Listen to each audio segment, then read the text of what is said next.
Sorry, I have a barking dog right now. Hold on one second. You know what? We actually can't hear the barking dog, but let you manage that.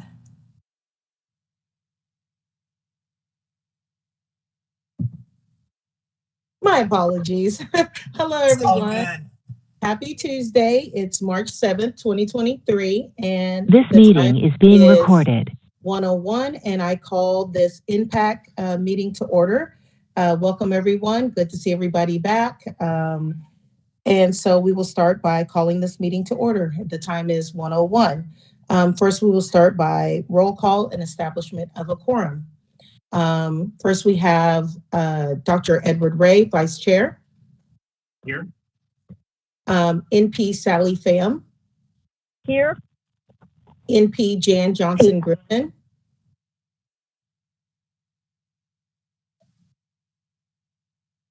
Here.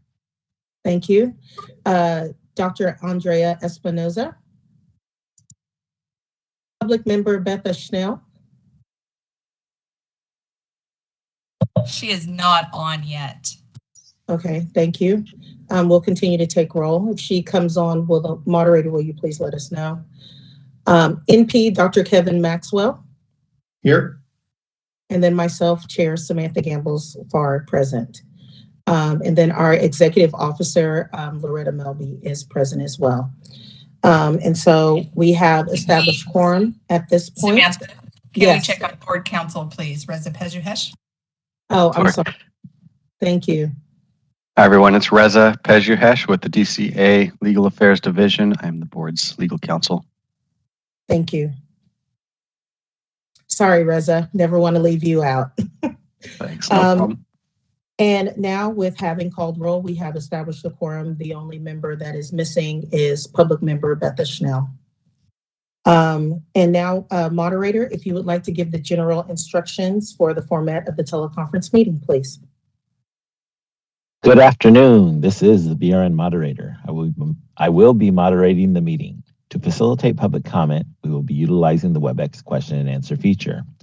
When the committee reaches a point in the agenda at which public comment is appropriate, the question and answer feature will be turned on, and members of the public can indicate that they would like to make a comment by inserting the phrase, "I would like to make a comment," in the question box, which is typically in the lower right of your screen. I will then call on the individual and unmute their microphone. The individual will have 2 minutes to make their comments. I will not give a warning as your time approaches. I will mute your microphone and will announce that your time has exceeded the time allotted. I will then move on to the next member of the public who has a comment. Please note that the question and answer feature is being used only as a means for members of the public to represent that they would like to make a verbal comment.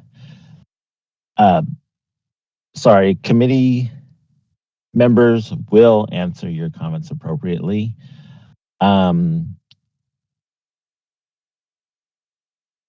I lost my train of thought. I'm sorry.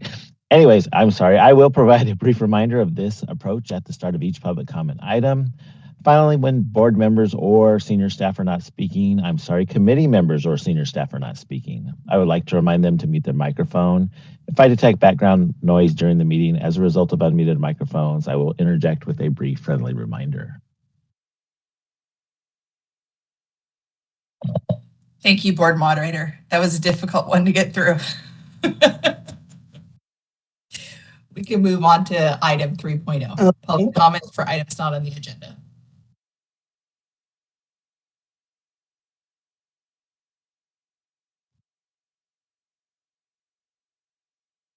Sorry, and Betha has joined us.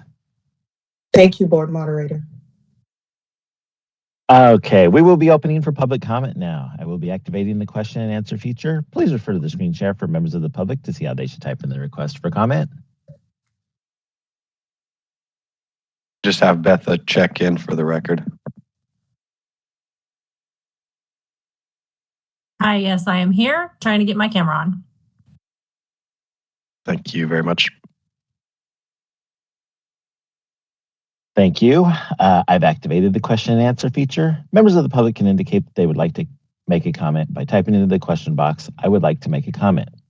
Please remember you will have 2 minutes to make your comments. I will not give a reminder as your time approaches.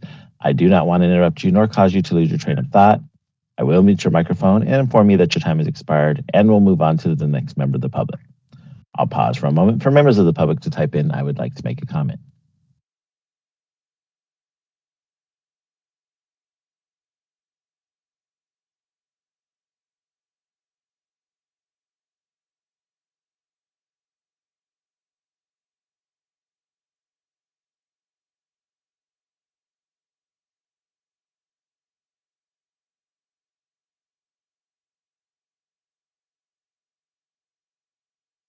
Committee Chair Gamble-Spard, there are no public requests for comment. Would you like me to close this window?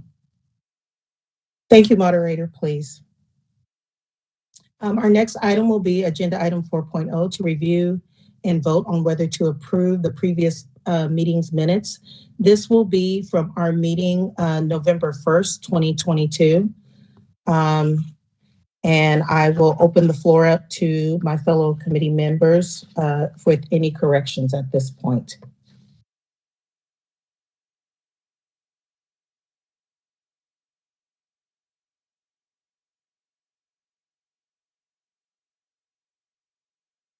Okay, hearing none. I do have one correction on page 10.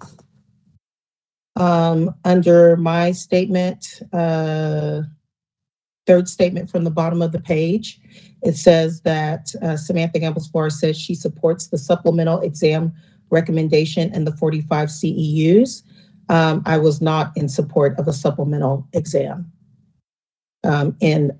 in coordination with OPES's report. So I think it's just a typo, but.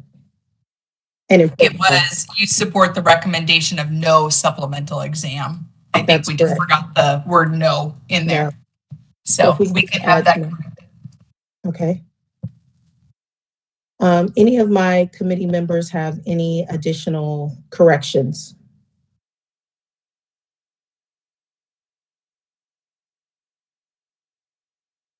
Okay, hearing none. Moderator, would you please open it for the public to make any corrections or comments, please?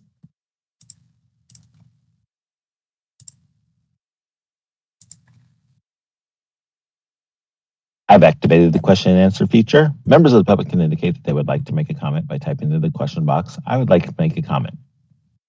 Please remember, you will have 2 minutes to make your comments. I will not give a reminder as your time approaches. I do not want to interrupt you nor cause you to lose your train of thought.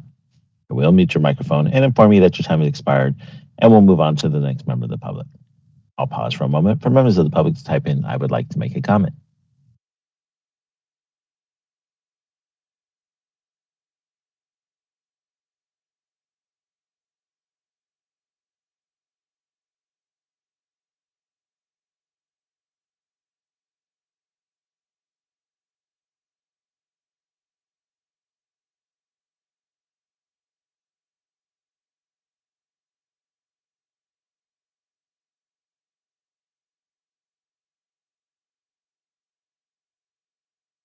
Committee Chair Gamble-Spard, there are no public requests for comment. Would you like me to close this window? Yes, please. Thank you, moderator. Moving right along. Agenda item 5.0, information only. We will have our report from our executive officer, Loretta Melby. Do we need to vote on the minutes? Oh, yes, we do.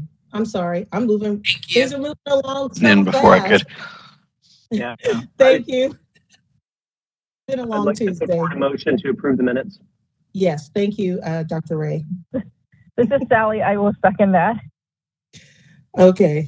I will call for the vote at this time. Myself, yes. Dr. Edward Ray, Yes. Dr. Andrea Espinoza, MP Jan Johnson Griffin, Yes. NP Dr. Kevin Maxwell, Yes. NP Sally Pham, and Public Member Betha Schnell.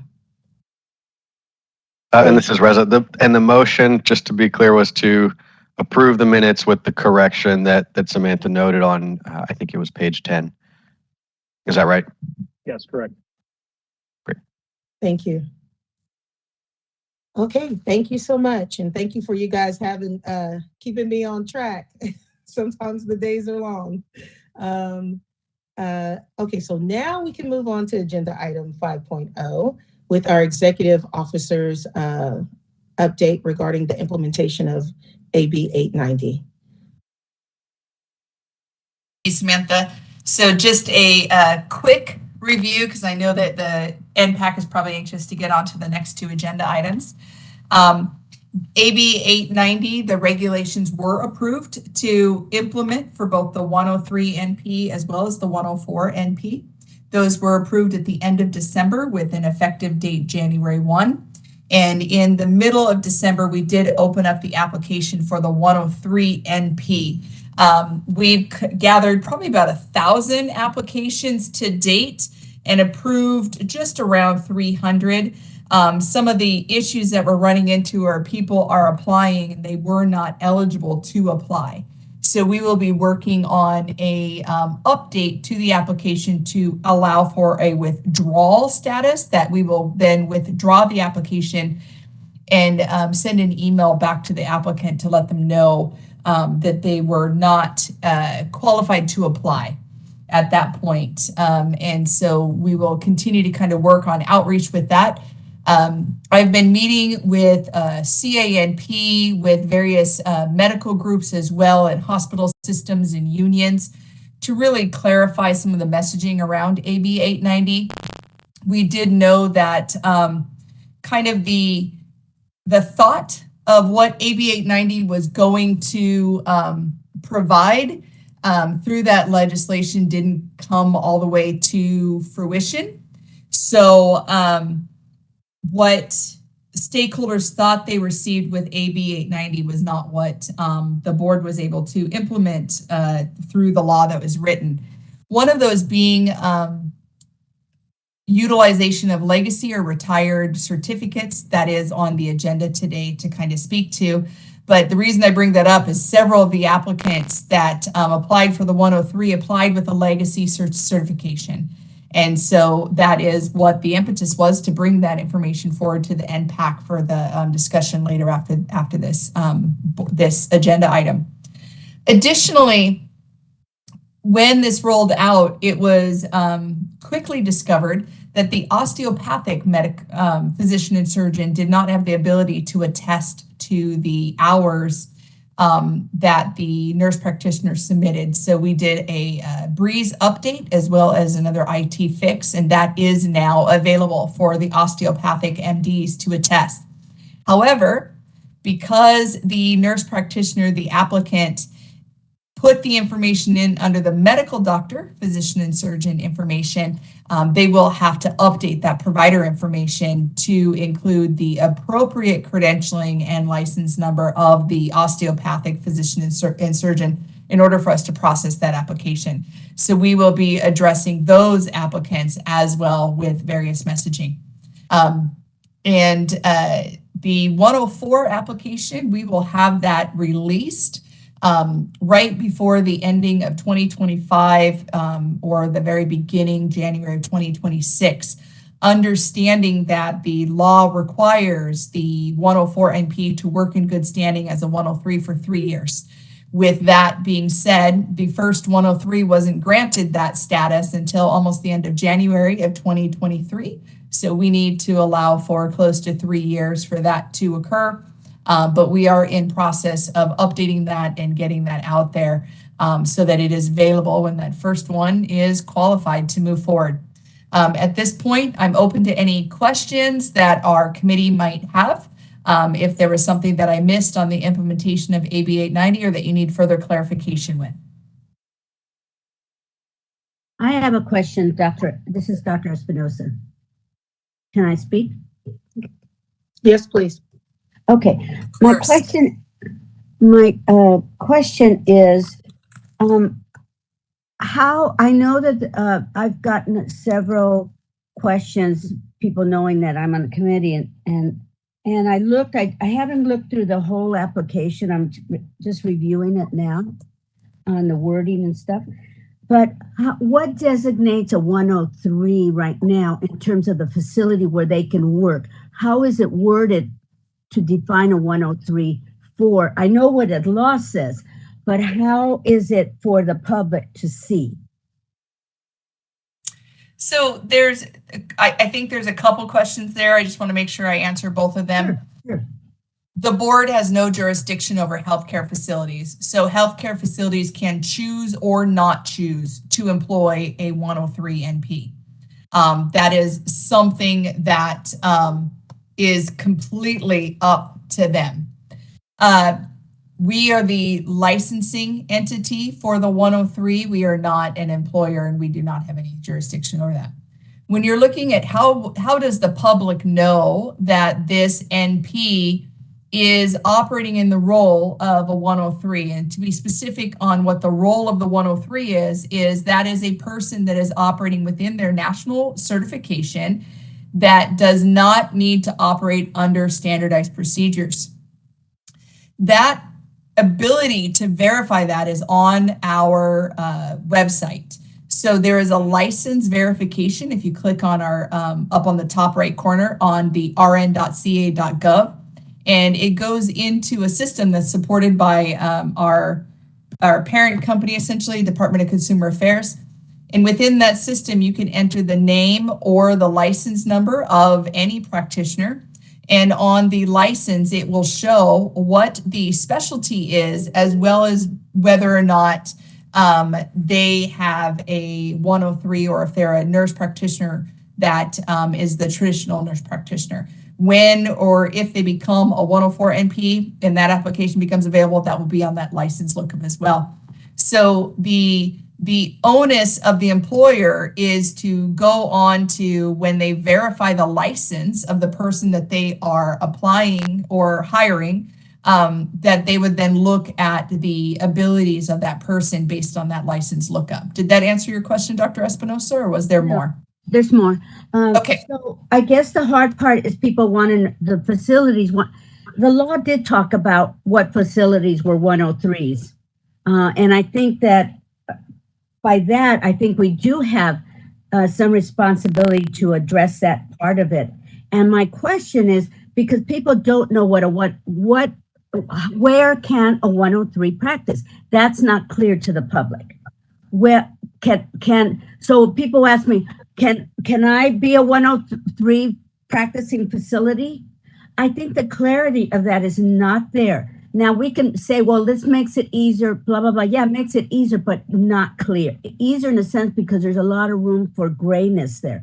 But I think we should be talking about the definition of a 103. You can talk, we don't have to designate you are 103, a facility you are not, but the law does talk about that. It was my understanding. And I think we need to respect that at this point. I mean, it does concern me that the people want to know, can they practice at any facility? And that's not what I got from the law. And please enlighten me if I'm completely wrong on this.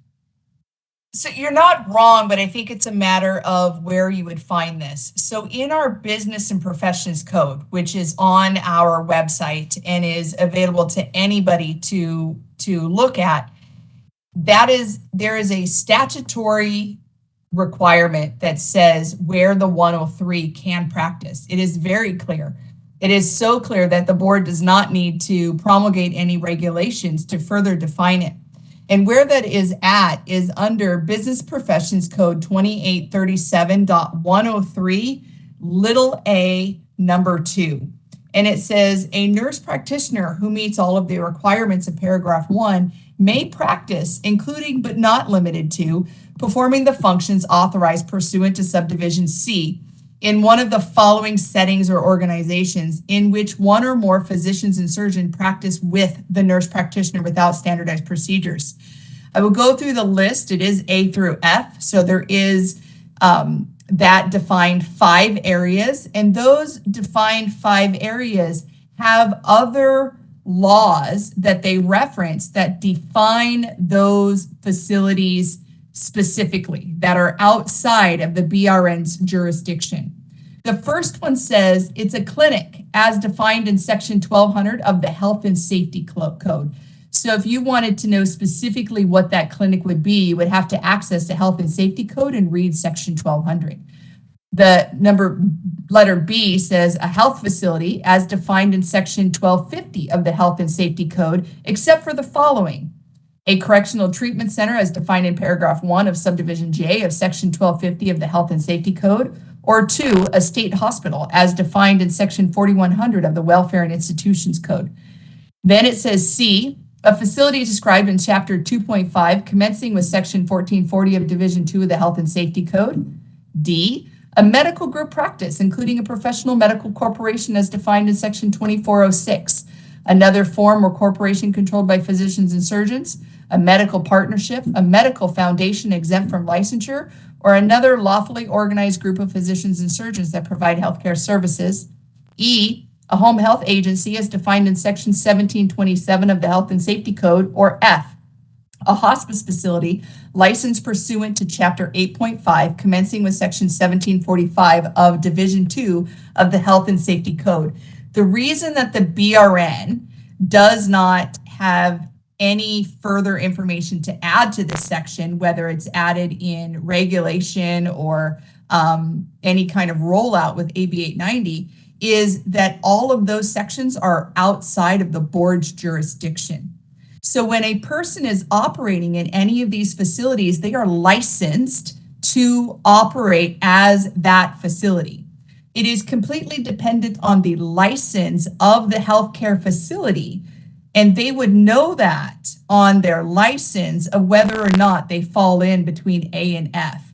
If that healthcare facility falls in the definitions of A through F, they can employ a nurse practitioner that is working within their national certification without standardized procedures, as long as they are working with one or more physicians and surgeons.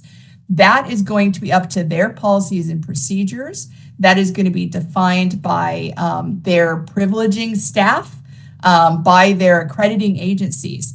And that outside healthcare facility that is not under the jurisdiction of the BRN can choose if they want to employ the 103NP, or they can choose to not employ the 103NP. The board has no jurisdiction to make people hire or create positions to accommodate this new expanded license type.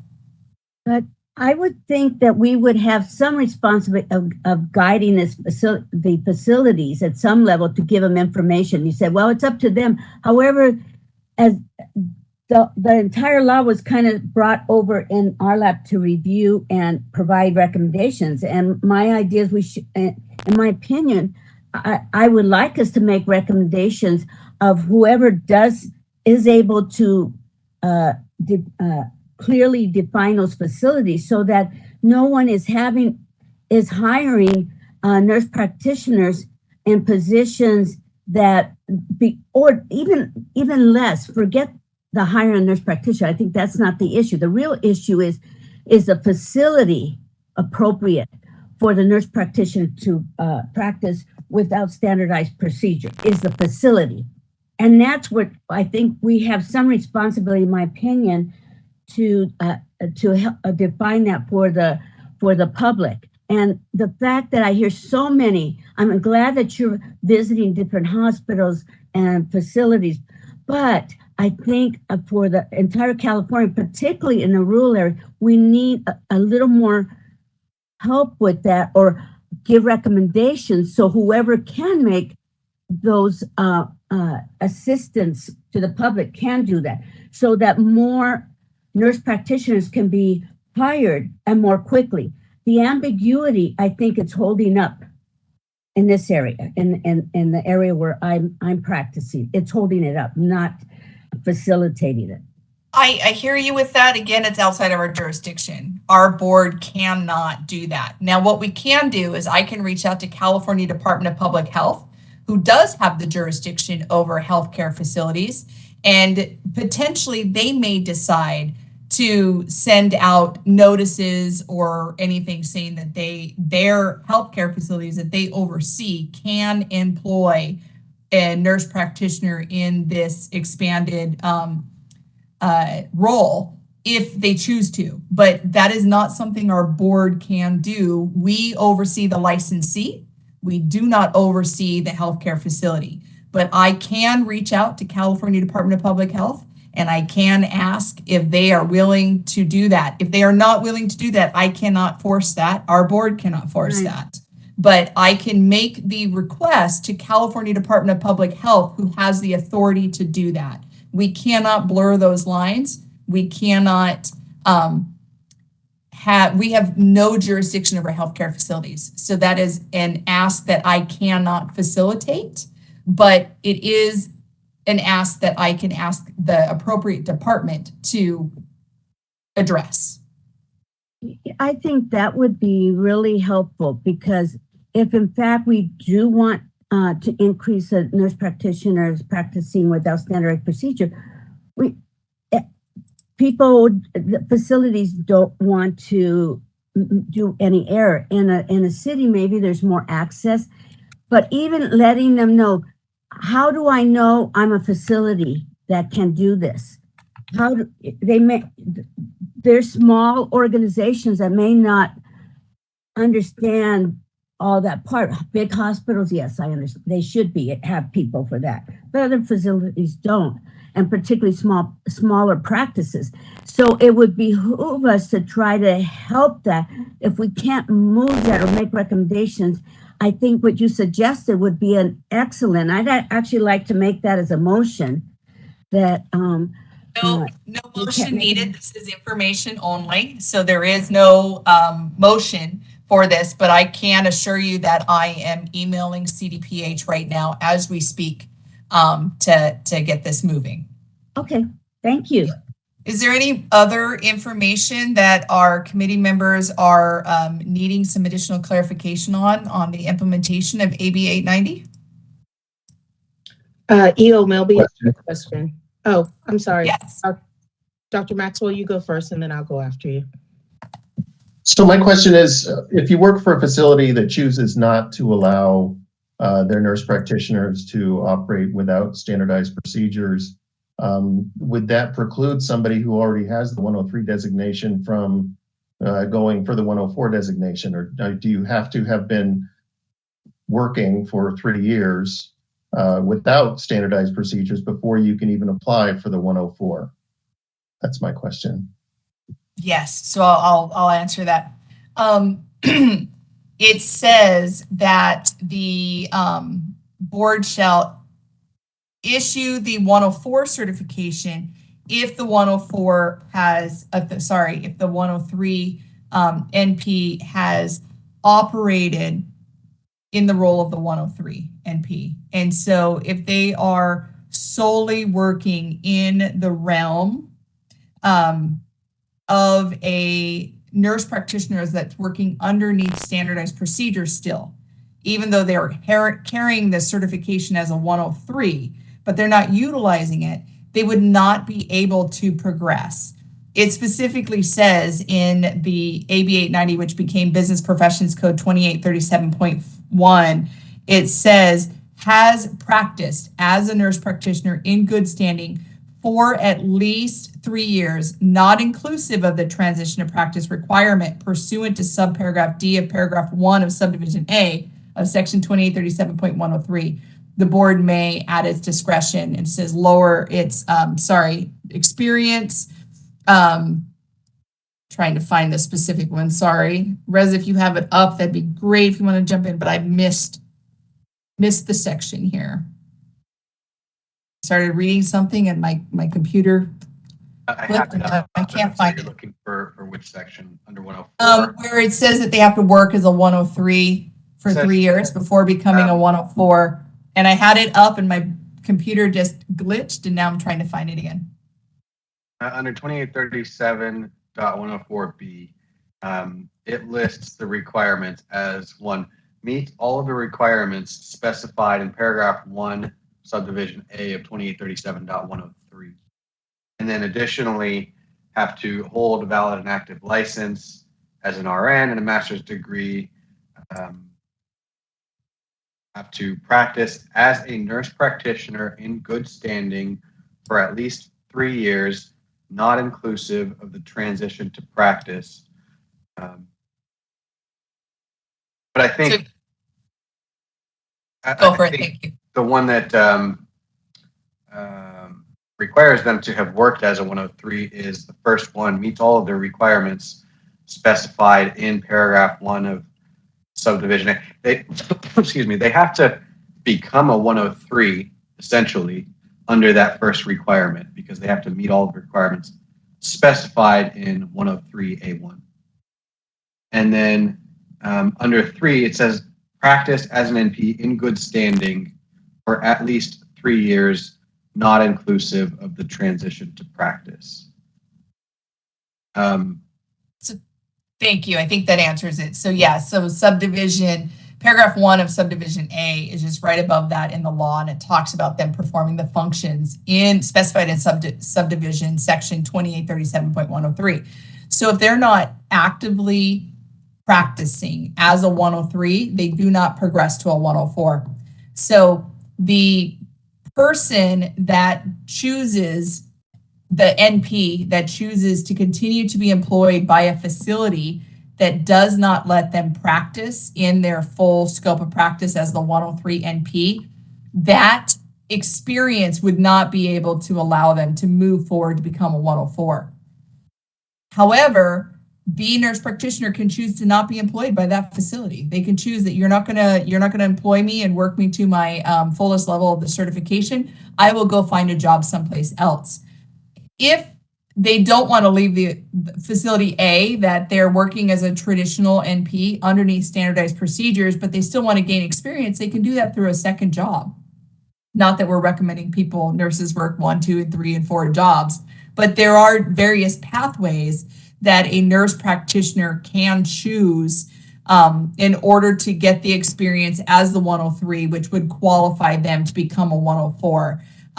But that experience of working within those specific defined healthcare facilities with at least one physician and surgeon is that additional transition that needs to occur to allow them to move to the 104 NP status. And so it is unfortunate that some facilities will choose not to employ an NP in that role.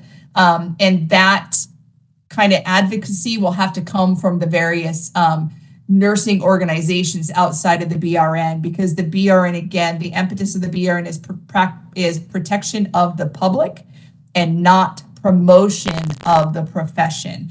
So your national organizations, your state organizations, those are the ones who will have to do the work with those various healthcare facilities to say, hey, please use our NPs to the fullest extent of their certification. Did that answer your question, Dr. Maxwell? Yes, it did. Thank you very much. And then Samantha, I believe you had one more question. Yes. Sorry. Well, I just have a real quick question, and most of them were already addressed already between Dr. Maxwell and Dr. Espinoza. But I think, I guess my question was specifically the people who were non-qualifiers. They were either their certifying or their attestation was either logged incorrectly with the osteopathic MD that was not available for them to log correctly, or they were not qualified. Do you know what some of those outliers were as far as the people who did not qualify outside of the stipulations written under AB 890?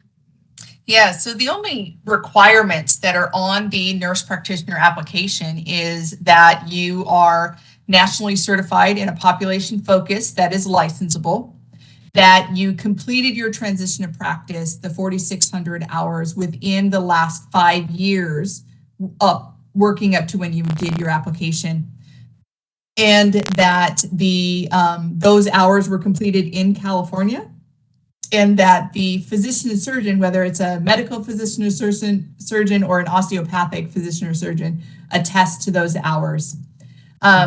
What we're finding is the national certifications that are accepted for licensure, which are listed in our California Code of Regulations under 1481, which is your adult geri, your family nurse practitioner, your pediatric, your neonatal, your psychiatric mental health, etc.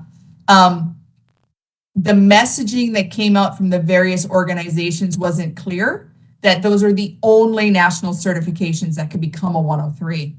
So when the various nurse practitioners were applying, they were applying with those legacy or retired national certifications.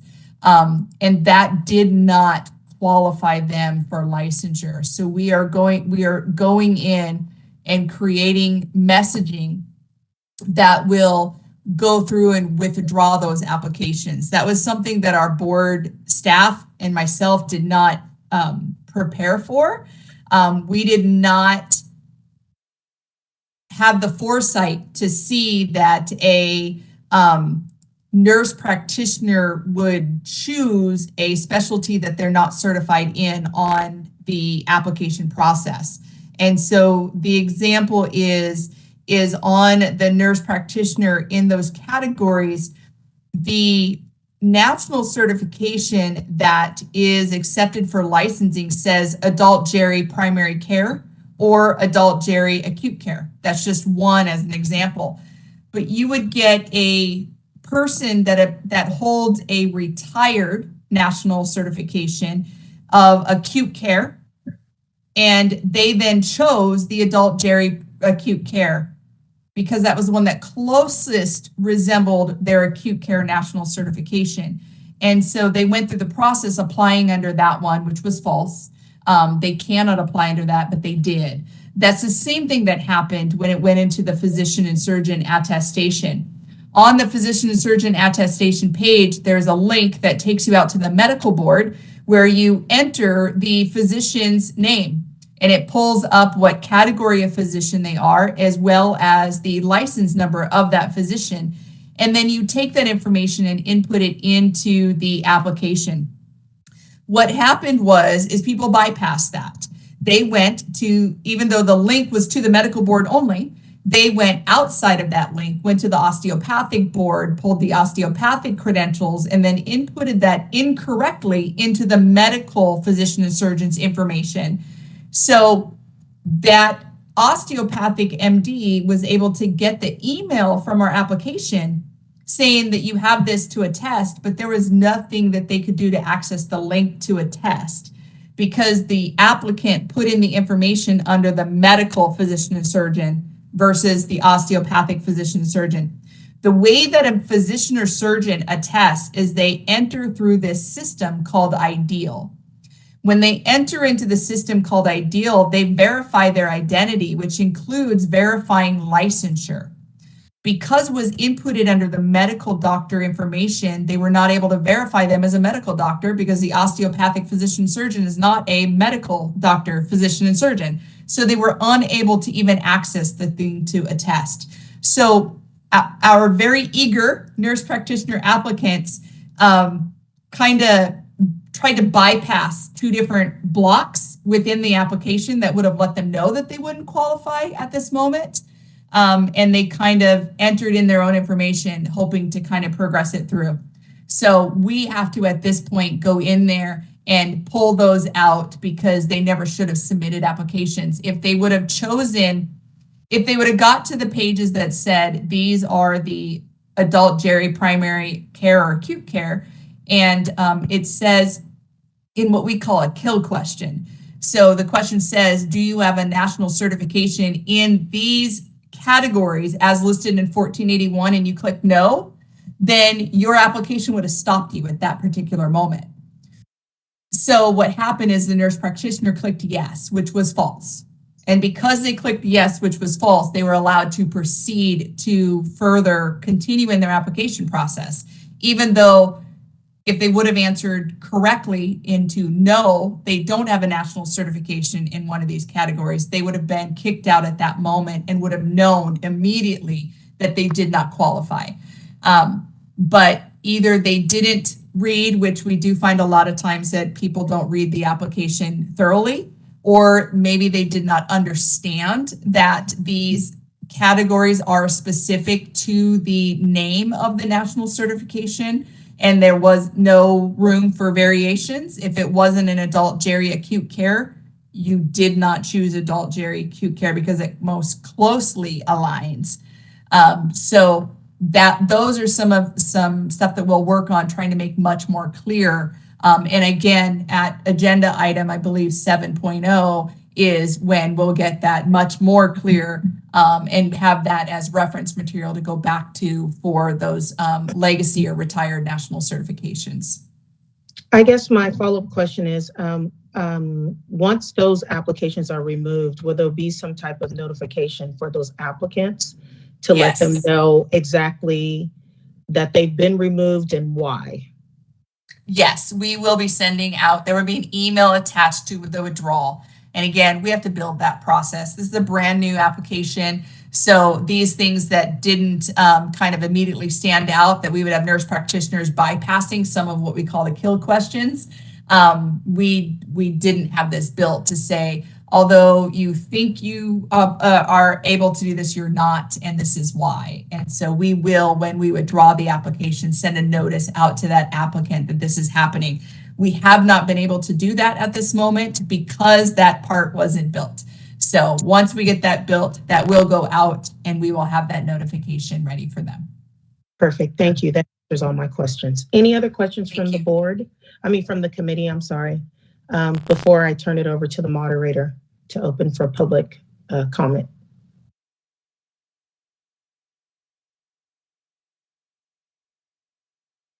Okay, hearing none. Moderator, will you please open it for public comments, please?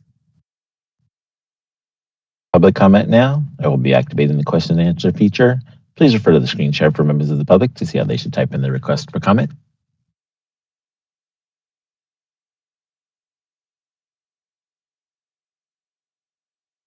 I've activated the question and answer feature. Members of the public can indicate that they would like to make a comment by typing into the question box, "I would like to make a comment." Please remember, you will have 2 minutes to make your comments. I will not give a reminder as your time approaches. I do not want to interrupt you nor cause you to lose your train of thought. I will mute your microphone and inform you that your time has expired, and we'll move on to the next member of the public. I'll pause for a moment for members of the public to type in, "I would like to make a comment."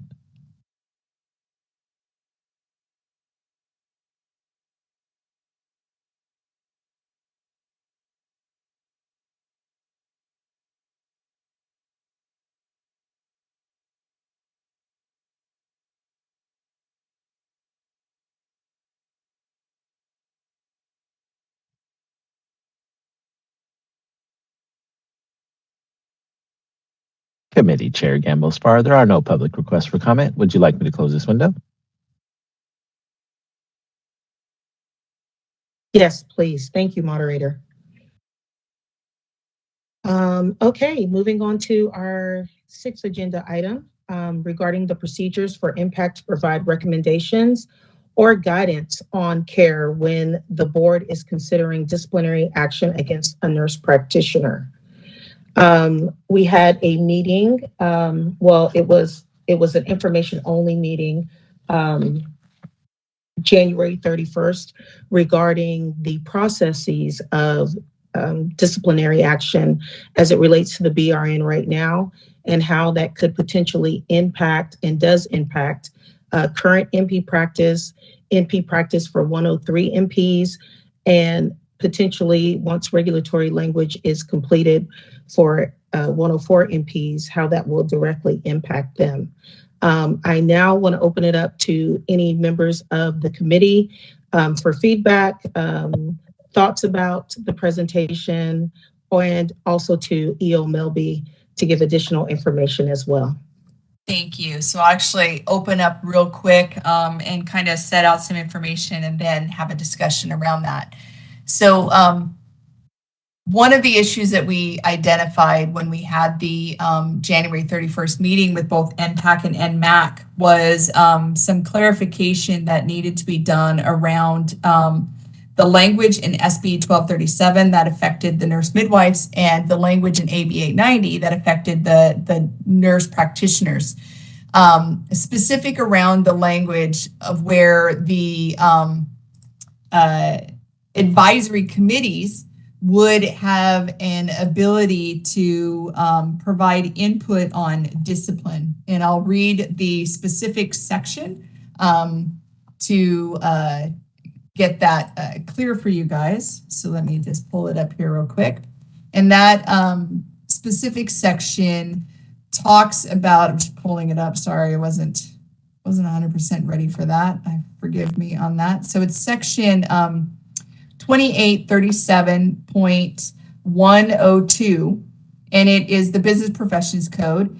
And section little a says, the board shall establish a nurse practitioner advisory committee to advise and make recommendations to the board on all matters related to nurse practitioners, including but not limited to education, appropriate standards of care, and other matters specified by the board. The committee shall provide recommendations or guidance to the board when the board is considering disciplinary action against a nurse practitioner. That process that the board is working to get that recommendation and guidance when considering the disciplinary actions against a nurse practitioner is through the disciplinary guidelines that our board currently uses, by making that more robust and really addressing the new kind of independent practice that these nurse practitioners did not have previously. And so that is where a lot of kind of robust discussion occurred. And Shannon Johnson, the chief of enforcement, went through a very detailed explanation on how the board does discipline and how that works with the legal systems that are out there, and what the disciplinary guidelines and their use and intention is, which disciplinary guidelines, again, are in law that our board follows for each one of our disciplinary processes. So with that, our legal counsel, Reza, is on the call, and I'm sure he'll jump in soon, said a really poignant, shared a really poignant clarification when the discussion arose where committee members thought that they had the ability to review each individual case that is considered for any kind of disciplinary action by our board. And that is the difference between various like legal proceedings where you are able to educate or you're able to do investigations, etc. And so at this point, I'm going to turn that over to Reza because he speaks about it much more eloquently than I do. We all have our areas of expertise. That's why we have physicians and public members and NPs and me as the EO on this committee. Reza is here as our board's legal counsel so that he does the actual interpretation of laws and is able to opine and give us guidance on that. So Reza? Thanks, Lori. Specifically, I think the issue that Lori's asking me to speak on is the concept of the NPAC actually reviewing each and every individual case that involves a nurse practitioner and making specific recommendations based on each individual case.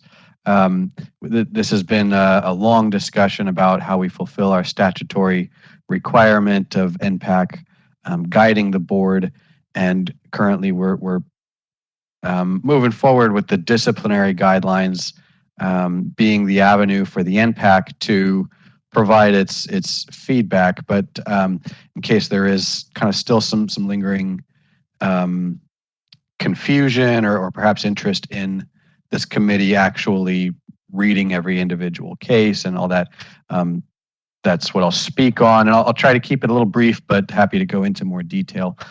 So it's there's a few legal issues that have kind of come to mind that seem to complicate, if not entirely stand in the way of the NPAC actually reviewing each and every individual case, despite what's actually stated, what was stated in AB 890, that the NPAC shall provide guidance to the board on care when considering disciplinary cases. That statement, I will be the first to admit, it's easy to read that and think that the NPAC's actually going to be looking at each individual case. But to give you an idea of some of the issues that have come to mind, which the addition of that language in the statute, I don't think overcomes these kind of problems that have come to mind. One is something I think I spoke about a little bit during that joint meeting that you had with the Nurse Midwifery Advisory Committee, and that has to do with in the Administrative Procedure Act, which governs the entire process of discipline cases. There's a provision that requires a separation of the various functions, and those functions are the adjudicative function, which is essentially the board's role, and the administrative law judge, where they are the finder of fact and they adjudicate the case ultimately. That role is to be maintained separate from the investigative and the prosecutorial and advocacy functions. And in case anyone actually cares where this comes from, I'll provide the citation. It's Government Code 11425.10 subdivision A4. So those roles, the investigative role is fulfilled by the board's enforcement staff. They work with the DCA. They have their own investigators, and they also work with the DCA Division of Investigation to receive complaints, investigate them, gather the evidence, and determine whether there is cause for discipline in the first place. That's the investigative function. So the board itself doesn't have any role in that, and if it did, it would be a problem. And by the way, I'll say this as a prelude to the rest of it. Consider yourself as an advisory committee to the board. I think you ought to consider yourself standing in similar shoes as the board. So if the board is the quote unquote adjudicative party in this separation of functions, this committee would probably land in the same role, and this committee likewise ought to be kept separate from the investigative, prosecutorial, and advocacy functions. And those prosecutorial and advocacy, the deputy attorney generals are the quote prosecutors who represent the complainant in our discipline cases. The complainant is the board's EO.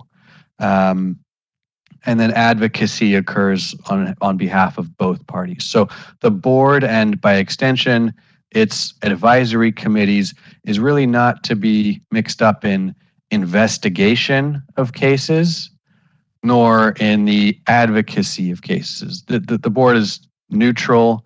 It hears both sides on either side of the case present their cases. They advocate on their behalves.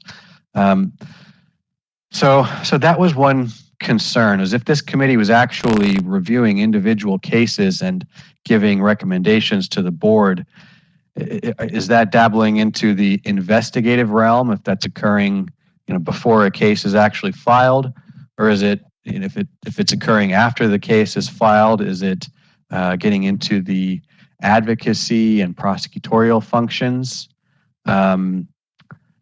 It's I think a strong question that's not addressed simply by the addition of the language in AB 890. Another issue that I didn't really touch on so much during that last meeting, but that is worth knowing, is normally in our administrative discipline, similar to criminal court, the people who are on trial have due process rights. One of those rights is to be, I'm speaking kind of in general terms, it's one of the rights is to be presented with the evidence that's being presented against you, and to know who's testifying against you, and to have a chance to rebut the evidence and testimony against you. For that reason, our discipline cases take place in a public hearing in front of an administrative law judge. Technically, members of the public can go sit in on those hearings. They're open. And the expert testimony, everything that's entered into evidence is part of the public record of that case. The testimony that's given is provided during one of those open public hearings. And so the licensee, who is facing discipline has an opportunity to see all the evidence and the testimony, including the testimony and report from the complainant's expert. So usually the prosecution or the complainant, they always have an expert who has reviewed the case and determined that there is cause for discipline. Oftentimes, the licensee, the defense, also has their own expert. But regardless, the experts, however many experts are actually involved in the case, their opinions and testimony and all that is, again, part of the public record of that case.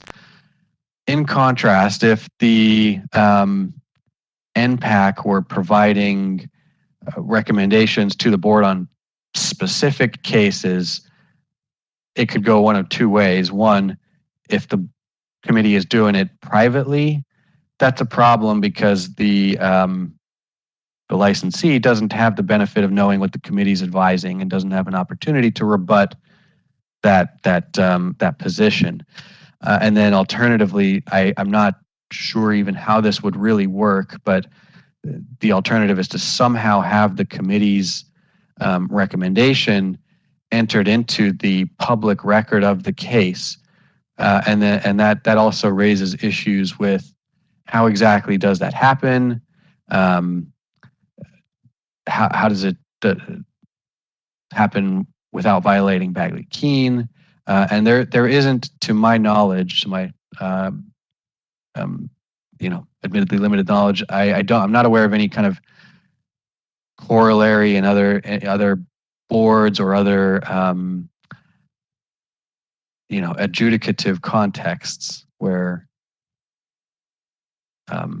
this that type of thing would take place. So anyways, that is maybe a little longer than I had intended to speak on that, but those are a couple of the pretty significant issues that have kind of steered us away from that thought of get every single case to the NPAC. And there are other issues as well, as including volume and time pressure under the APA. We have strict deadlines to get a decision made on these cases and things like that. But legally, those two issues, I think, are what I wanted to go through. Anyways, I'll leave it there unless the committee or Lori wants me to go further into it, or you have any questions. This is Dr. Espinosa.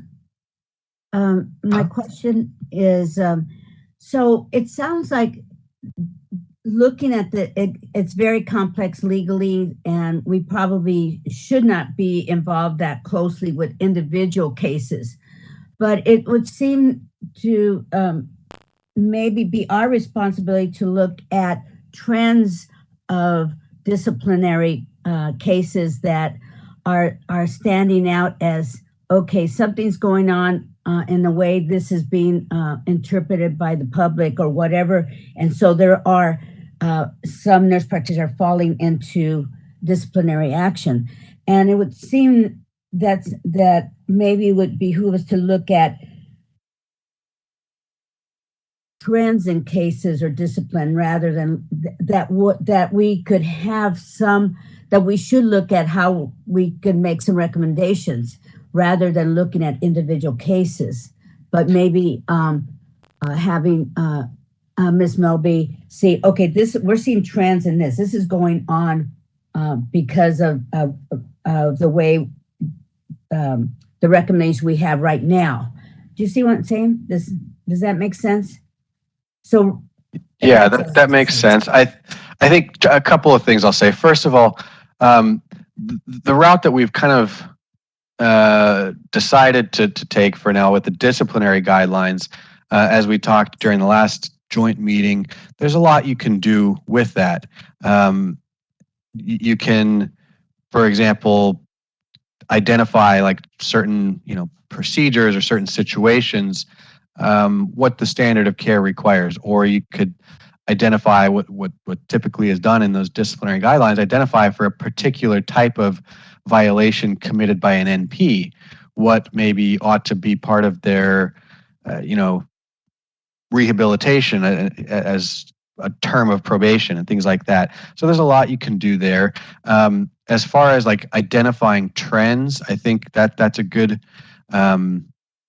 good thought, especially now as we're kind of embarking on this fairly new thing to California with the independent practice. So if I have no doubt that Loretta and her enforcement team will be kind of monitoring and looking for trends again, especially with AB 890 now kind of getting off the ground, but also in general, again, as we try to often say, AB 890 is not the only focus of this committee. So other trends as well, but yeah, and I think those are things that this committee, if those trends are identified and brought forth, can definitely look to address. And in the future, there could be, if a trend is identified early enough with this go around with the disciplinary guidelines, you could take that knowledge and try to address it in some way with a change in the disciplinary guidelines. Or if it's identified later on, we have the opportunity to do this multiple times.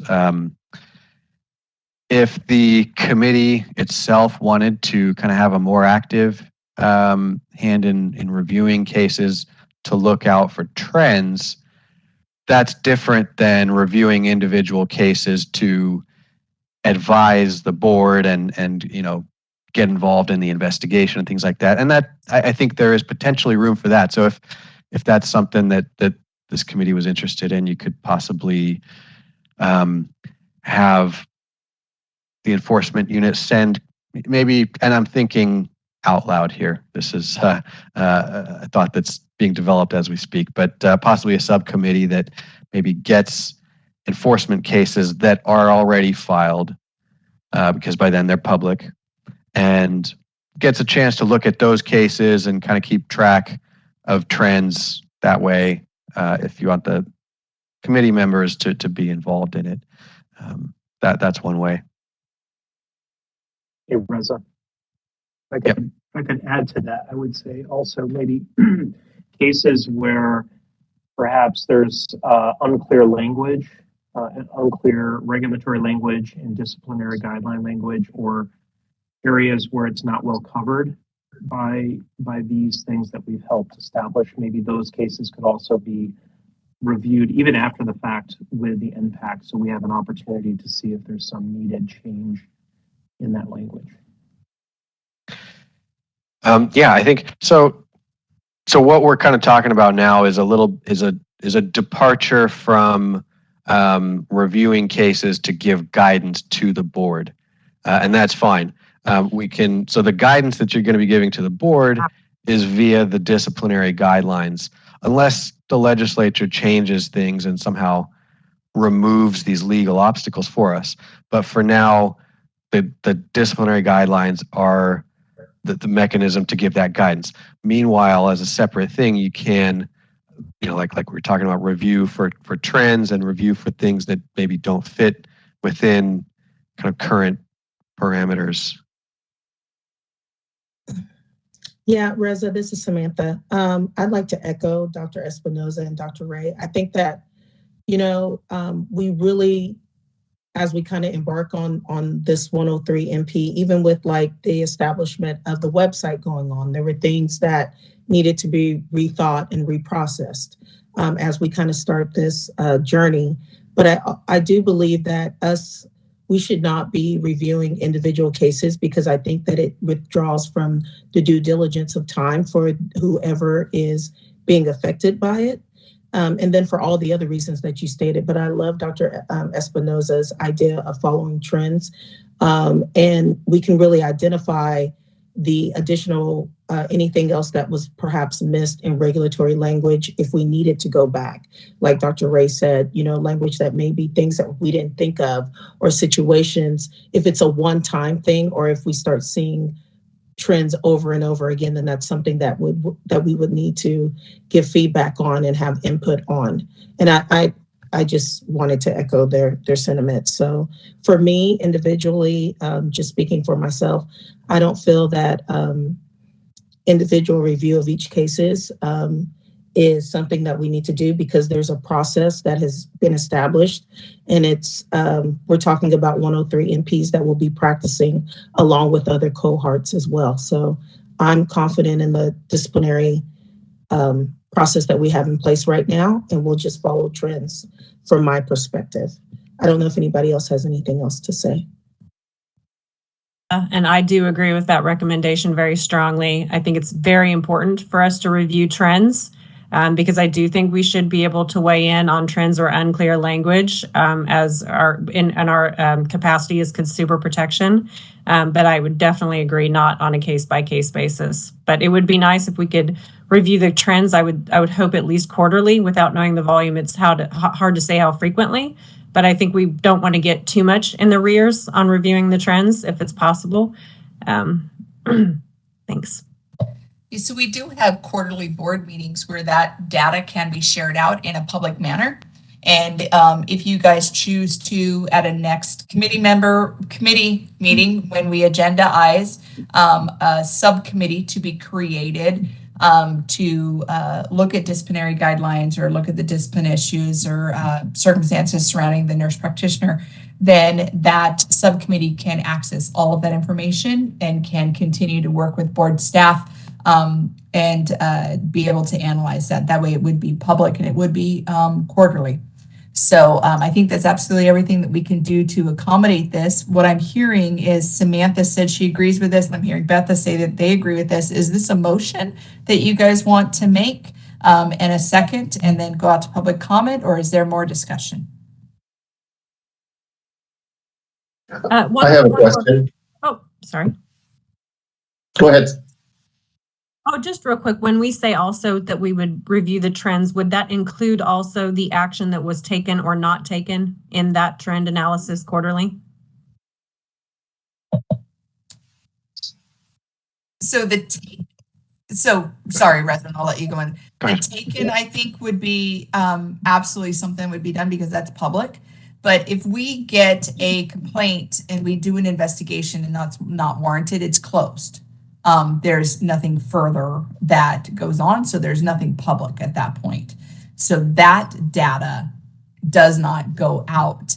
And the reason is we do get some frivolous complaints sometimes where you get people that are in other legal issues, dissolution of a marriage, other things like that, that people will start kind of making accusations to our board that when investigated, they're not founded.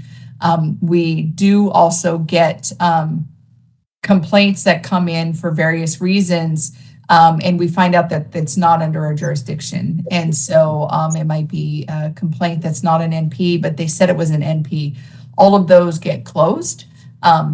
And so those are not public. But anything that is public, we can post publicly as part of our quarterly board meetings, and that can be out there for anybody to look at, including the Nurse Practitioner Advisory Committee. And Reza, was there more that you wanted to add to that?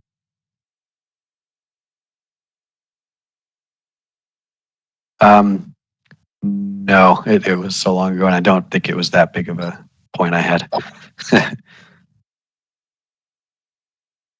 I've got a question. Is there any, can you give us a ballpark figure of the sort of volume that comes through on these complaints in a quarterly basis? We talking like 10 or 15 or more? So the good thing is you want trends. Sorry. So you wouldn't have to go on individual ones, but I can pull some of the data from our last board meeting, or I'm going to see if maybe Shannon is on. I don't know if she has this information, but board moderator, can you elevate Shannon Johnson? She might have some more specific information. And I know that she shared out that data on the January 31st NPAC and MAC combo meeting where she put that data out there. Shannon, do you have the data on how much? Repeat the question? I only got part of that. Nurse practitioner disciplinary issues on a quarterly basis, the number. On a quarterly basis, I think what I reported on was for the year, and I think it was around 50, 60 cases. I'd have to, that's just off the top of my head, but that's about on average. Yeah. So is that Thank you. helpful? Okay. Thank you. Thank you very much. From the presentation in 2022, there were a total of 51 complaints. In 2021, 61. So it's averaging between 50 and 60 complaints a year. I don't know the quarter numbers. Yeah, there hasn't been a huge difference over the years. So I would say, yeah, probably 55, 60 average. Mm-hmm. Those numbers, do you know whether they represent complaints or actual accusations that are filed? Those are all disciplinary actions, whether it was a surrender of license, revocation, probation issued, default revocations. It's all the disciplinary orders.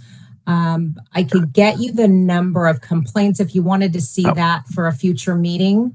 The total number of complaints we receive on nurse practitioners. The thing is with that though, is when we file complaints, all our complaints are filed against the RN number. So it is a little bit of an undertaking to try and gather the numbers based on RN and who have a NP, MPF associated with that. If others want that, that's fine. But I think what was actually the relevant number for this committee is the actual public cases that are filed and actions taken, because those complaints, for reasons we talked about earlier. And that's what the about 55, 60 cases are. Those are all the final dispositions. Yeah, I mean, an example, just real quick, like we can receive a complaint that we don't have a correct address. And so what would be done is there'd be a cite and fine issued for the RN, who also was a nurse practitioner furnishing license. But it goes against the RN license because you're required to update your address of record within 30 days. It has nothing to do with the nurse practitioner scope of practice or any of the issues around that. Another one that could be a complaint is the nurse is required to complete 30 continuing education hours on every license renewal. And say they don't do it, they do 15 instead of 30. When we do an audit and find that, then we would have that against the nurse who is also a nurse practitioner. And again, it has nothing to do with nurse practitioner scope of practice. It has everything to do with they are not maintaining their RN license as they're supposed to by completing 30 units of CEUs. So this will actually be a really good process, I believe, to do some kind of trending data on nurse practitioner specific accusations and discipline. And just so that you guys remember, going back to the January 31st presentation, a complaint is different than an accusation that is different than disciplinary proceedings. So a complaint is when somebody calls us, emails us, faxes us, comes in through our website and says, I don't like what so-and-so is doing, or so-and-so did this and this is egregious. Or we get a notification based on the live scan fingerprints that one of our licensees has been charged with a crime. So those are complaints that come in, and then there's a process that is done in order to investigate that, to file an accusation and take it through the legal proceedings that would then be coming to you guys as part of that review process.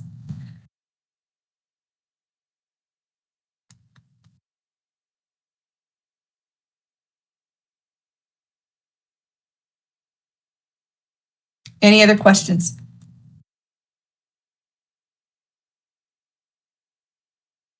Samantha, did you want to make a motion? And then I do. I was formulating my thoughts around the motion that I wanted to say to make sure that it's correct. And I'm just going to start from what I had so far.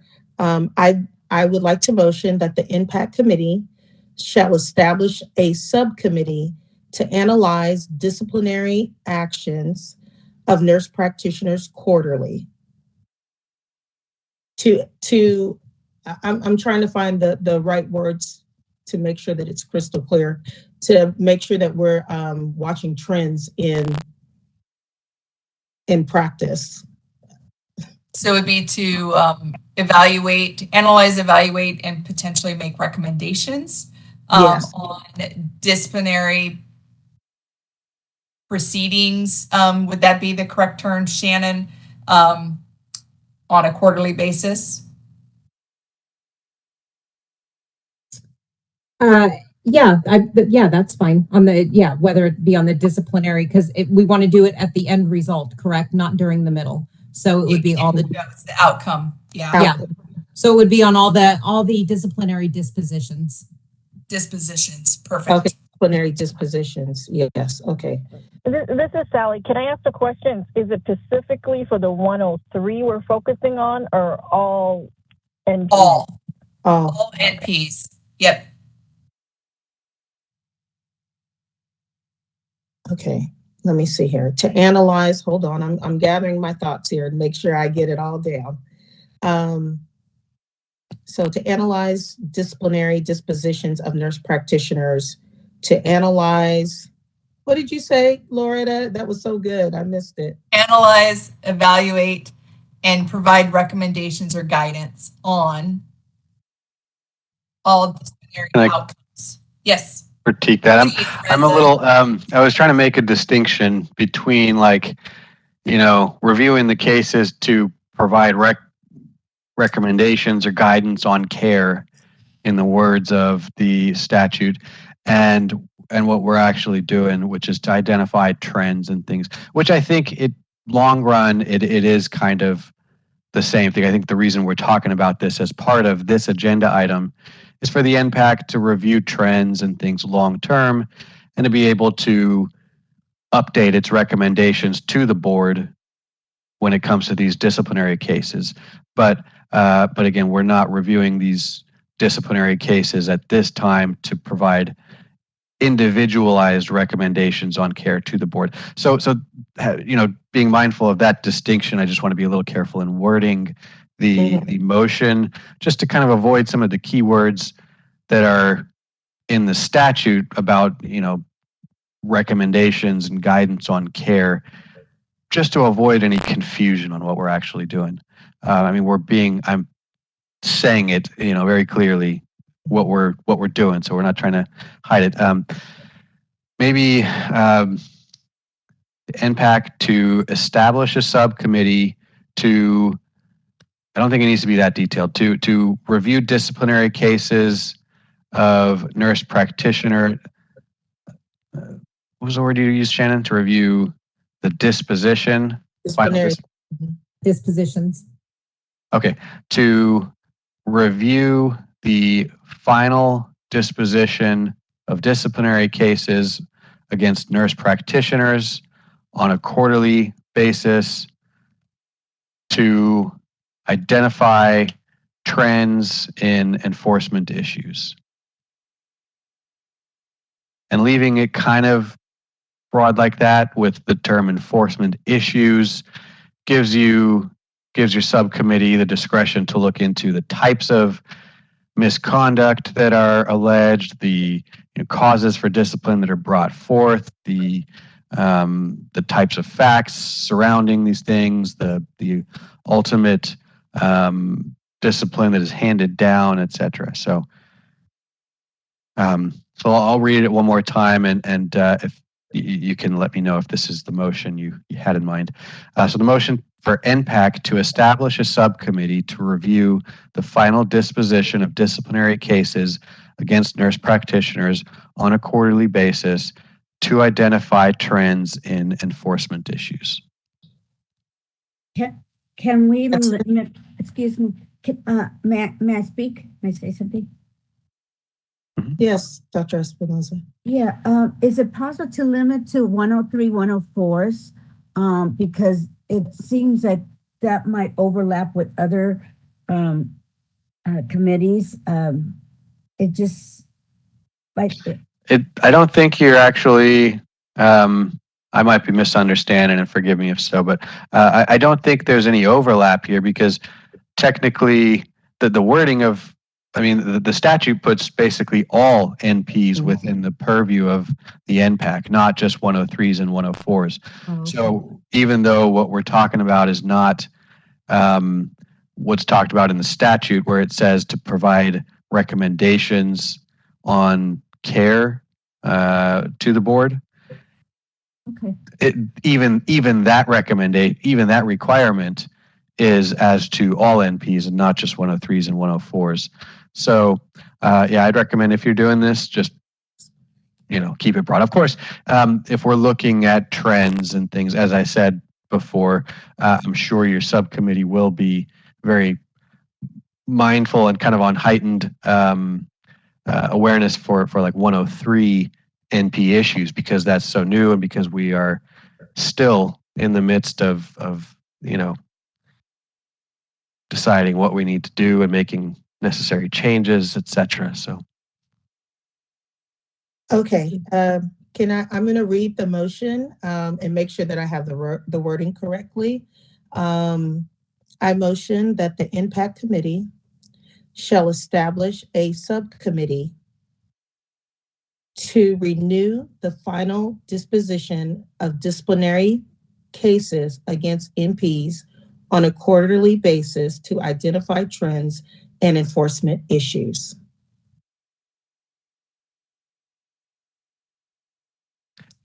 anyone like to second that? I second. Thank you. The first was Samantha Gambles-Farr, and the second was Dr. Andrea Espinosa for our note takers.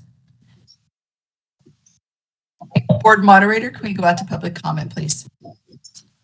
We will be opening for public comment now. I will be activating the question and answer feature. Please refer to the screen share for members of the public to see how they should type in their request for comment. I've activated the question and answer feature. Members of the public can indicate that they would like to make a comment by typing into the question box, "I would like to make a comment." Please remember, you will have 2 minutes to make your comments. I will not give reminders as time approaches. I do not want to interrupt you nor cause you to lose your train of thought. I will mute your microphone and inform you that your time has expired, and we'll move on to the next member of the public. I'll pause for a moment for members of the public to type in, "I would like to make a comment."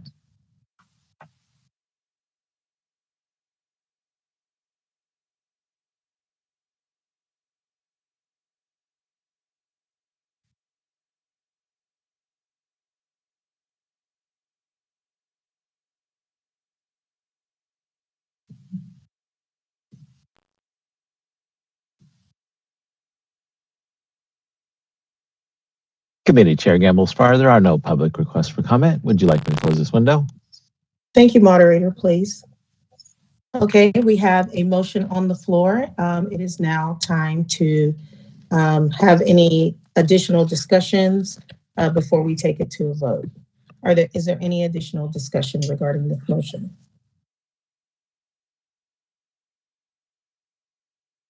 No? Okay, hearing none, I'm going to call for a vote. Dr. Edward Ray, Dr. Andrea Espinosa, Yes. NP Jan Johnson Griffin, NP Dr. Kevin Maxwell, Yes. NP Sally Pham, and Public Member Betha Schnell. Yes. And myself, Samantha Gambles-Farr, I vote in the affirmative. So the motion has passed that we will develop a subcommittee to evaluate the trends and enforcement issues as it relates to NP practice. For agenda item 6.0. Sorry to interrupt, Reza again. So that I think is going to be very helpful and a wise decision long term. Meanwhile, like I said, we're still continuing with the disciplinary guidelines as a means of giving the board recommendations. During the joint meeting that we had last month, I think it was maybe, we didn't, because of the amount of material that needed to be covered and the amount of discussion that was had, didn't really get too far into like specifics of what each committee was going to advise in the disciplinary guidelines. So keep in mind, that's something I don't know that, I'd be surprised if you had any specifics today, but keep in mind that's something that we'll kind of need to continue and probably with a pretty focused effort to come up with any recommendations that the NPAC wants to provide for the disciplinary guidelines for these cases. Mhm. So- I think that Reza, I think that you're right on point. There was a pretty robust conversation regarding that. And I think kind of the 103 MPs right now, the system that's in place, but I think what we will start seeing is a lot more regulatory language and things as we move into 104 MPs particularly. That's really what I'm anticipating a lot of more discussion and a lot more disciplinary issues that are going to come up as we talked about in that joint meeting. Yeah, certainly. And that's fine. You don't necessarily need to, there's no hard deadline on this, but I think the sooner or later the board's going to be moving its disciplinary guidelines package, regulation package, because keep in mind a couple of things. One, the disciplinary guidelines have to be amended via a regulation package, which, as you know, is a very detailed, lengthy process. Also, even before AB 890, and in the case of the midwives, SB 1237, even before any of that, the board had intended to amend its disciplinary guidelines. So, that process is going to move forward slowly, but it's going to move forwards. The NMAC is going to want it to move forwards. The board's going to want it. So whatever changes the NPAC wants to get into the disciplinary guidelines, you can, like I said, you'll get some information about issues that arise with the 104s, like you were saying, and you'll get some information from review of these trends and things like that, and that's all going to be very helpful and may be useful in time for changes for this go around with the disciplinary guidelines, or maybe the next time around. But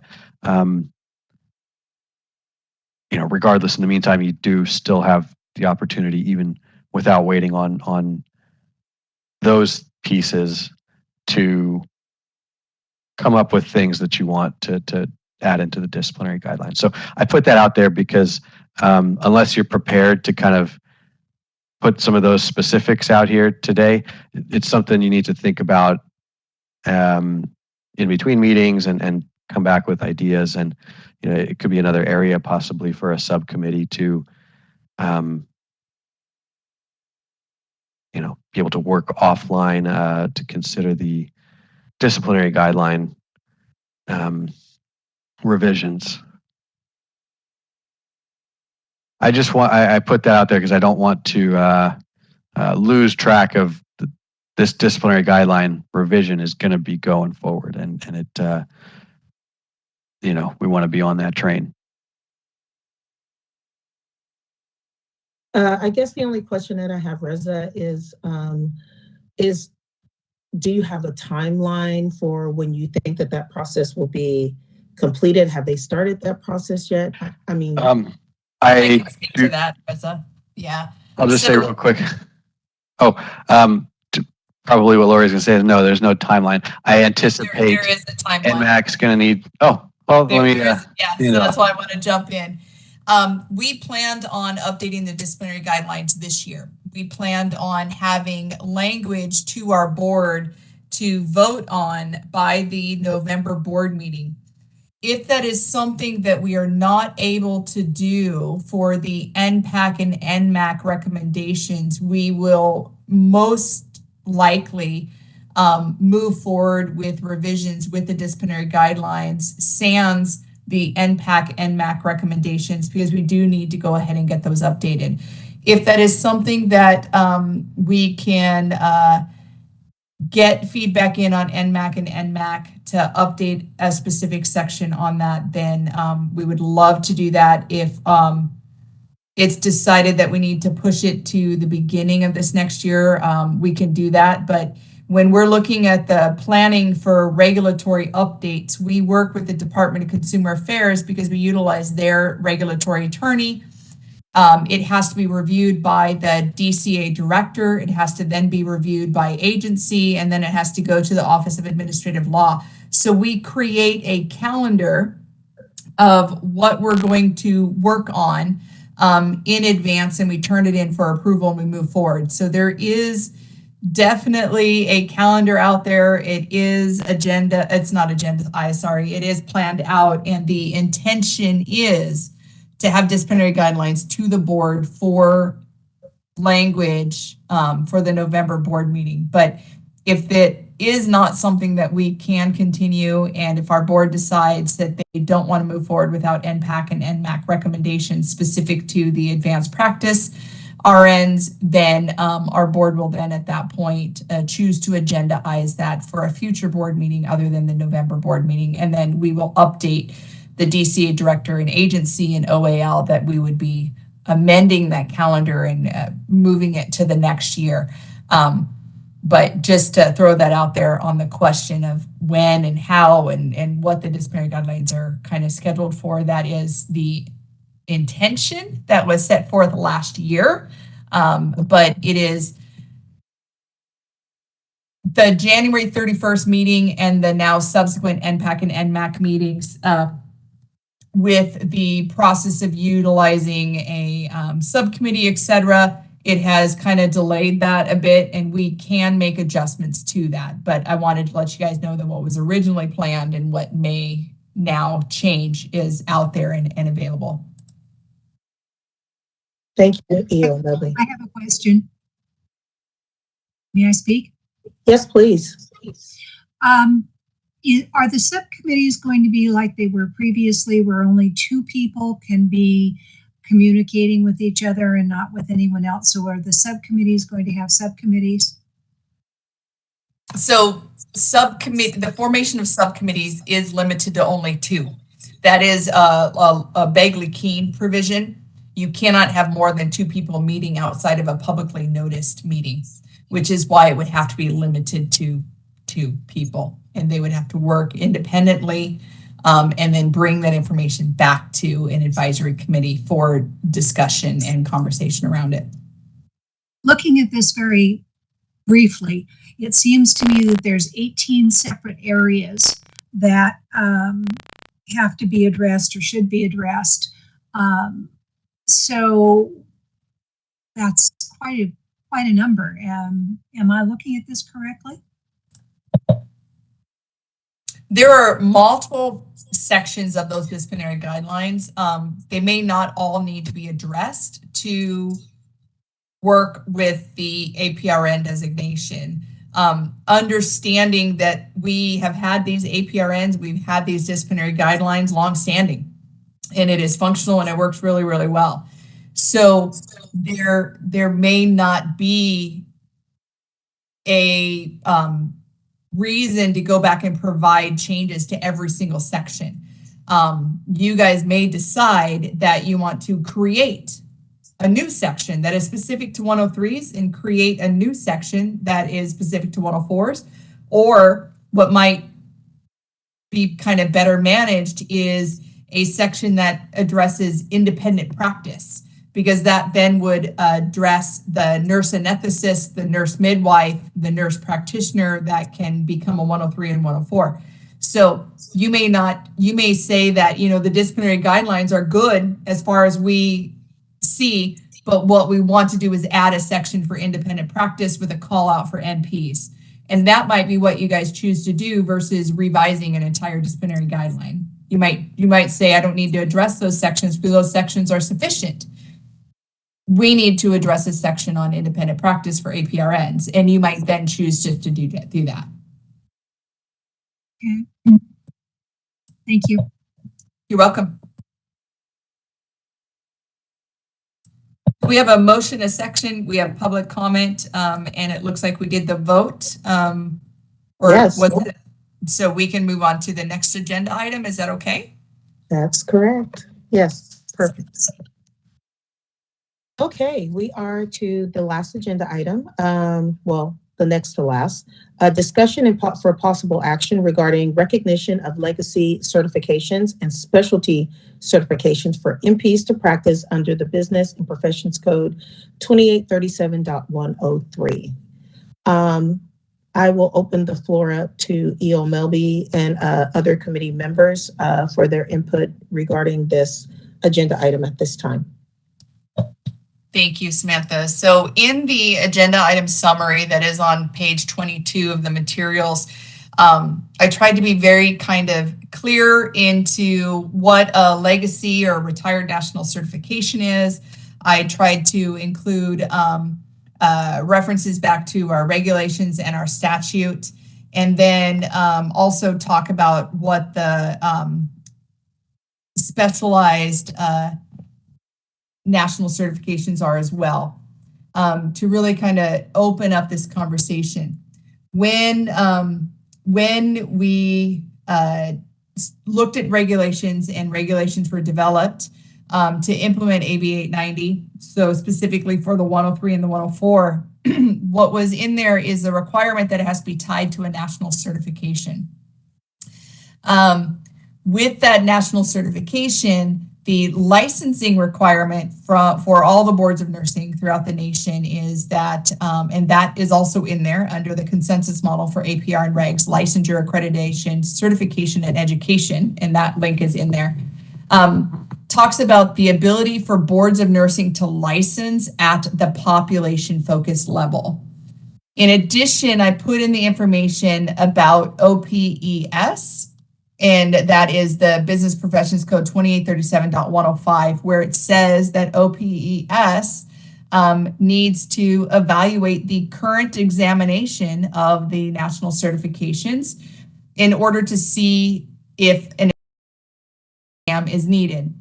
And so those are kind of the background information that I wanted to throw out to you guys to really make sure that you guys understand why the population focus national certifications were the ones that were utilized to move forward. We answered as a board, the board answered questions on this as I was going through the Office of Administrative Law review for implementation.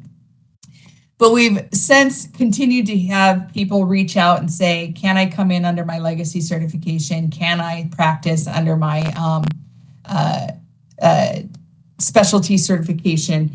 And really wanted to make sure that everybody on NPAC were kind of aware of what our legal confinements were with this, and have a discussion around that. So the question on the table originally was, can we include legacy certifications into the 103 and 104? And at this particular point that we're not legally allowed to do that through the statutory requirement, because there is no current examination that OPES can review. Therefore, OPES could not say whether or not an additional examination would be needed. And so I'll start with that and have it open to you guys to have conversation, ask questions, seek some clarification. It's not that the BRN doesn't want to or thinks that they shouldn't. It's that the legal requirements there can't be met the way that the current law is written.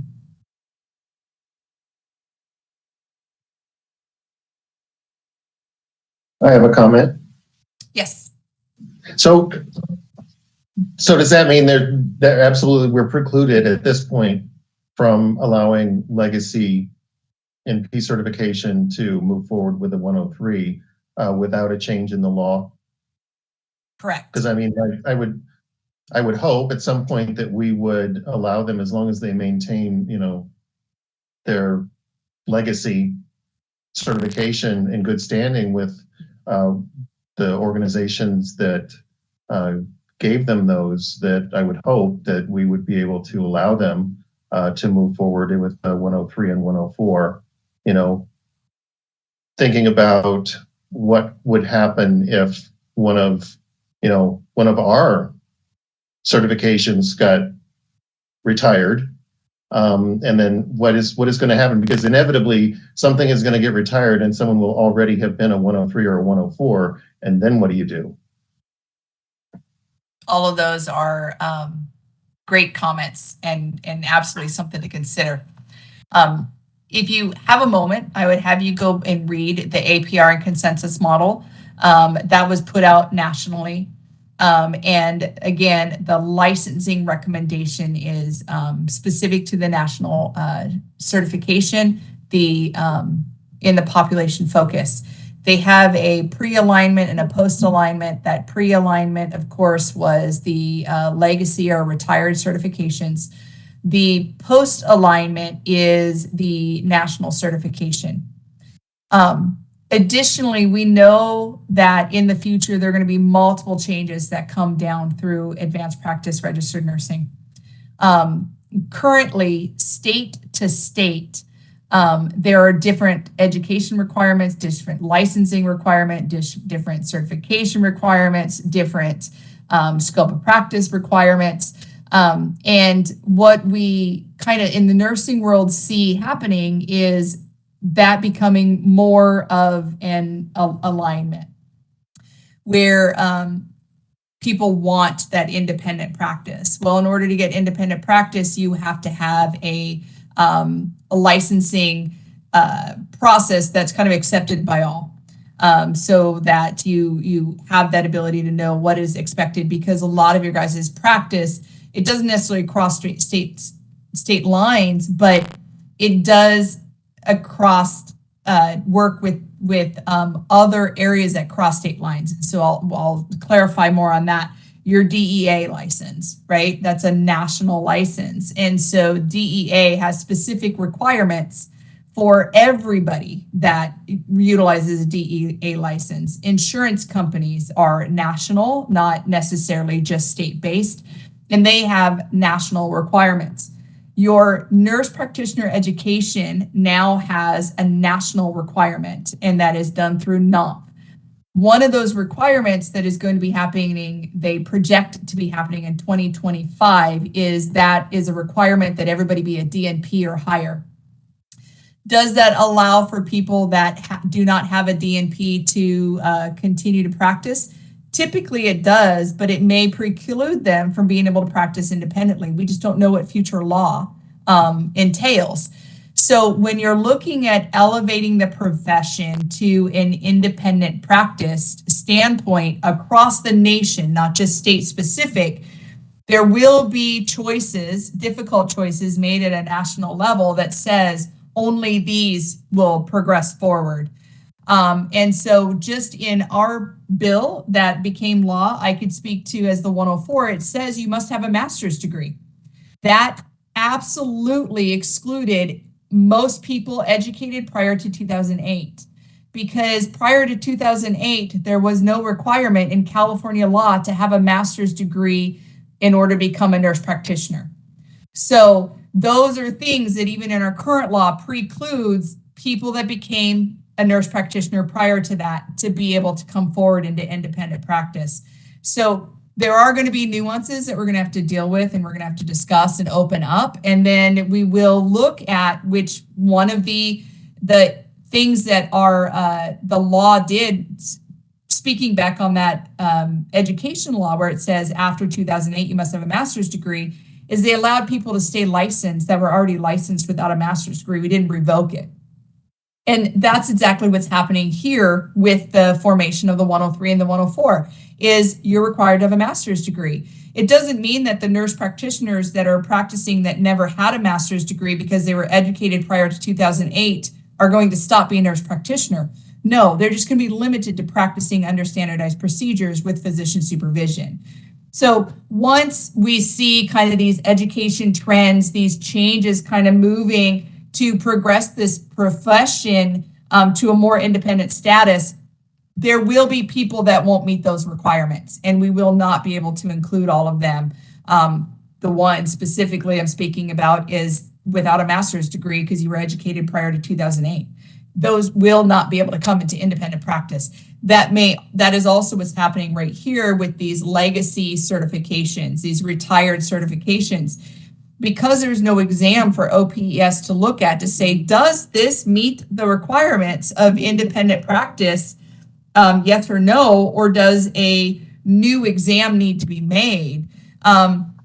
That path forward may be that the OPES takes a look at what they did, and we can meet with them and kind of work through that, and they may develop a separate exam where anybody with a legacy certification that still has a master's degree that meets all these things would have to take an exam that is developed and maintained and given, and only then could that go forward. But of course, that will take a review process through OPS that might take a couple years. That would also need to be, once that evaluation is done, it would have to be set forth in regulations, which would then take a couple years. Then you're looking at those people not being able to progress to a 103 or 104 status for minimum of that time. But then that's when you're also going to be running up against new requirements where NOMF says you have to have a doctoral degree, and maybe that changes the law. So those are just kind of things to throw out there that says we cannot be inclusive of everybody because they're licensed, because sometimes there are other factors that have to be taken into consideration. And the one that I can currently speak about in our current law says you have to have a master's degree. And we do have nurse practitioners out there practicing without a master's degree currently today. And do you have an idea of just the numbers of California NPs currently holding legacy? I mean, how many people is this going to affect?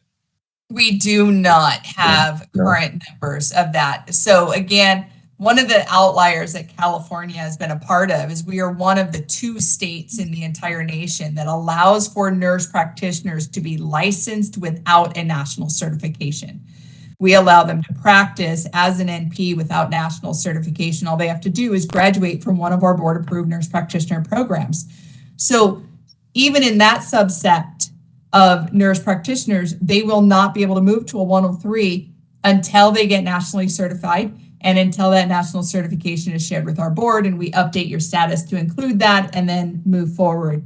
So we, as the board, do not have that information because our board has never required a national certification. That, again, may be a law change that happens later on as people want this more independent practice, is they might say these 2 states, us and I believe it's Kentucky or Kansas, will need to require national certification and not just license based on you completed an education program.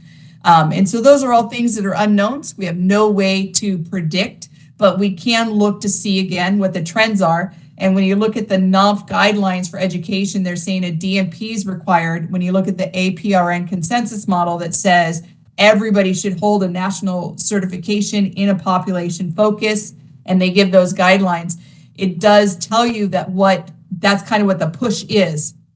That has not been made into law here in California yet. And if that push actually does become law, then of course our board is expected to follow that. And it would not allow for that independent practice to occur to the people that don't meet those criteria that are established. And then there's also the APRN compact that is out there. And that is being kind of pushed around. They have to have 7 states sign on in order for that to even start. Last legislative session, there were 3. But there are many in process this year. So dependent on the outcome of that might change it. Another thing that this committee needs to be aware of is APRN licenses are not necessarily endorsable. And you'll see that in the APRN consensus model as well, is that APRN licenses don't endorse from state to state. They're re-acknowledged or recertified from state to state based on the individual state's requirement. When you look at a consensus model, when you look at the compact model, that might change. And so we might have APRN licenses that are endorsable in the near future. We just don't know again because it's pending law. Thank you. You're welcome. Were there any more questions around the legacy certification before we move on to the specialty certifications?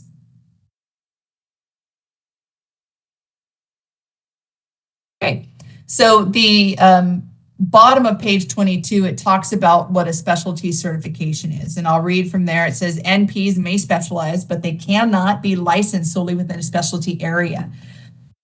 Education and assessment strategies for specialty areas are developed by the nursing organization and special interest groups and can be assessed in a variety of ways. That is really key when we're looking at, can people that hold specialty certifications become a 103 or 104? The answer is yes, if you have a national certification in a population focus. So the example is, if you're an adult geri primary care NP, that's your national certification, that's your primary focus, your population focus, you're licensed on that. You can move to be a 103 and a 104 based on that. But say you also have a specialty certification in nephrology. As long as you maintain your national certification of adult geri primary care, and that's your focus within your national certification, additional national certification that specializes in nephrology, you can absolutely practice within that. But those have to align, right? You can't go and get a, say you're a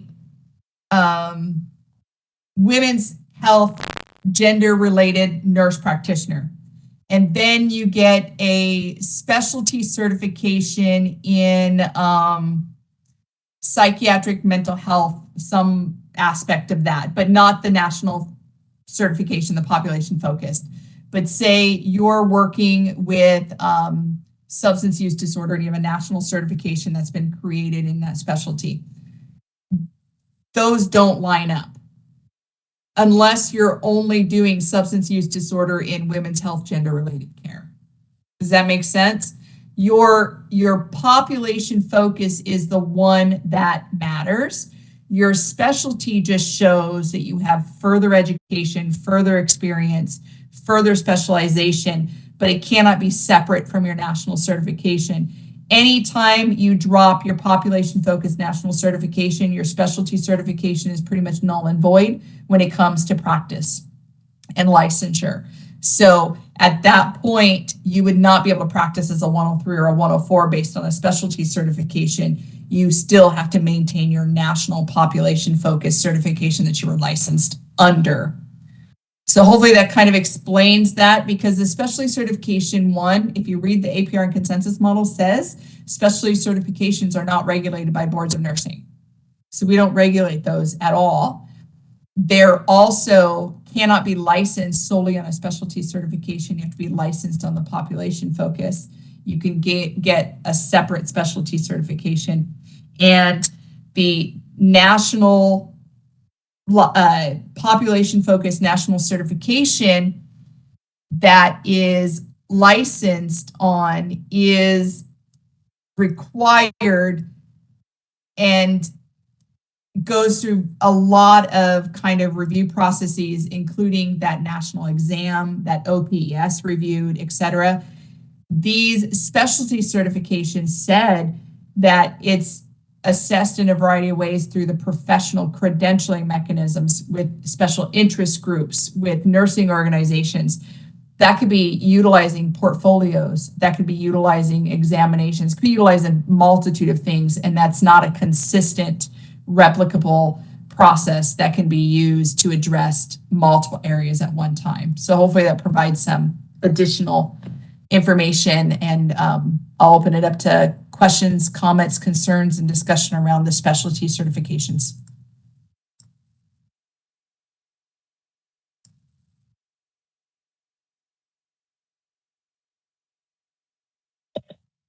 This is Dr. Espinosa. Yes. Thank you. So what I heard right now, if someone has a certification, one of those fives in adult geriatrics or family individual medicine, they can, someone can in California practice nephrology as a 104 in the future. After they've done a 103 under another nephrologist, they would be able to practice nephrology because it's still a specialty under one of those adult Is that correct? Kind of. I'll try to help you out with that. They will be able to practice in their national certification, which would be adult Geri primary care or adult Geri acute care. So they would practice in that. Can they treat nephrology patients? Yes, that's absolutely acceptable today, because in your adult Geri primary care or acute care, you would be able to treat patients as nephrology. Your specialty certification just shows that you have more education and more experience in that area. So that is just an additional kind of thing that a nurse practitioner may want to let people know that they have, but their practice is adult Geri primary care or adult Geri acute care. So just for clarification, so you could practice as a 104 open and do dialysis and completely work without working with a nephrologist that's board certified in nephrology or has done a residency or fellowship in nephrology. Is that correct? No, that is not correct. You would be a 104 NP practicing under your adult Geri primary care if you're going to be outside in the community. Okay, National so certification. Can you treat patients that have issues with nephrology? Yes. But oh, I'm sorry. Go ahead. Sorry. But your license is adult Geri primary care, not nephrology primary care. What your specialty says is based on a specialty process that is not governed by our board or regulated by our board. They have said that you have additional training and expertise in that area so that your patients that you're treating who may have some issues with nephrology feel more comfortable going to you, knowing that they'll be better cared for by you based on that additional education and training. But that is not what you can open your practice in. Your practice is in the adult Geri primary care because that's what your national certification is. And that's the population focused national certification that allows you to be a 103 or a 104. Thank you. Now I understood. Thank you. Thank you. Jan Griffin here. I've got a question. It's very similar, and so I'd like to just make sure I understand.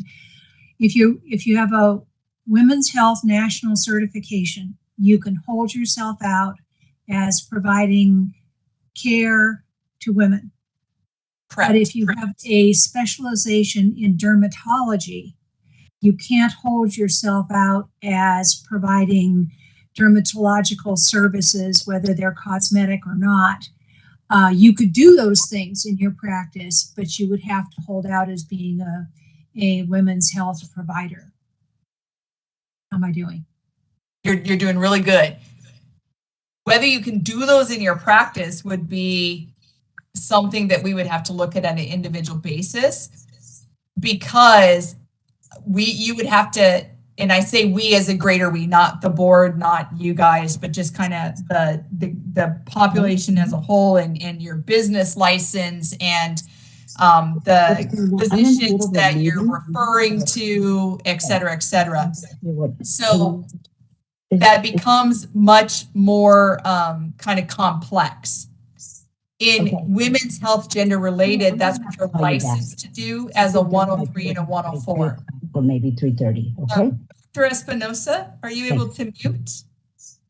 Or did you have a comment? Oh, I'm sorry. I thought I turned you on. I thought I put. I'm very sorry. I'm very sorry. Okay, that's okay. So I was on mute. Sorry. No, that's okay. So I'll go back to answering Jan. So say you're women's health gender related. That's your national certification. That's the population focus that's accepted. That's what you're going to be a 103 and a 104 in. If you have a dermatology specialization, can you also do dermatology?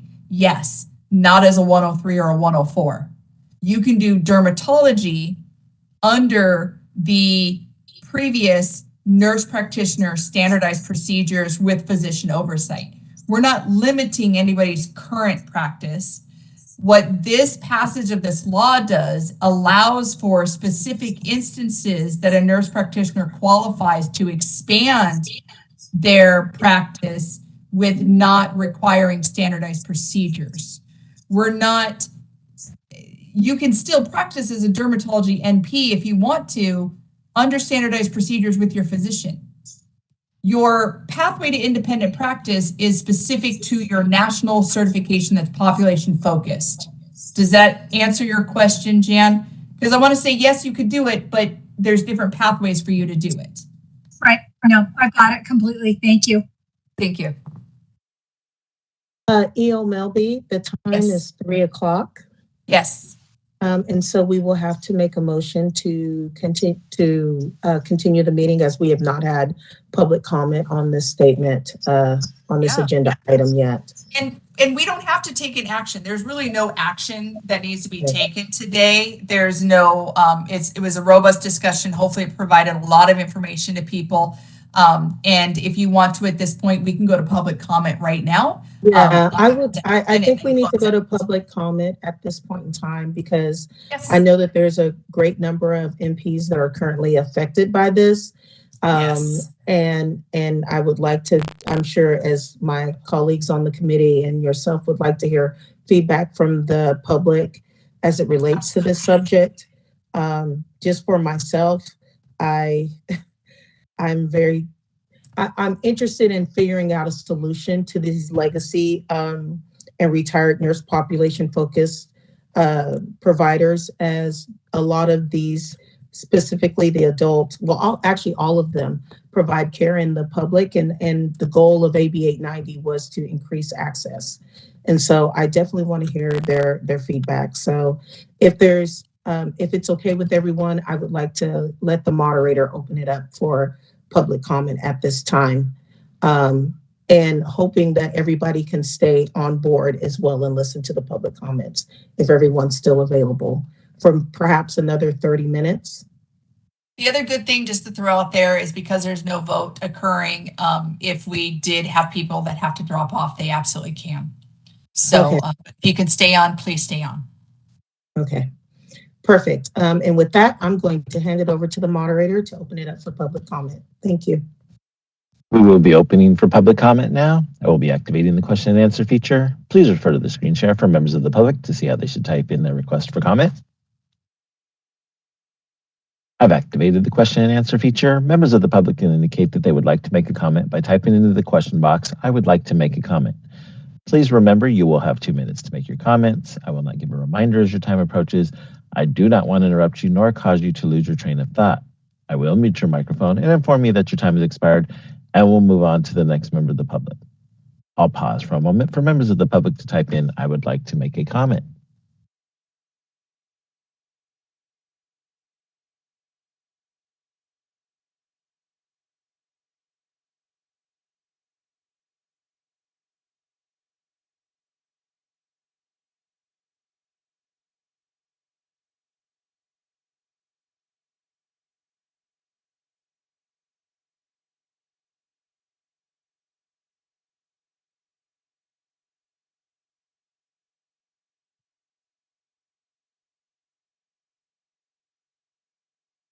Committee Chair Gamble Spar, there are no public requests for comments. Would you like me to close this window?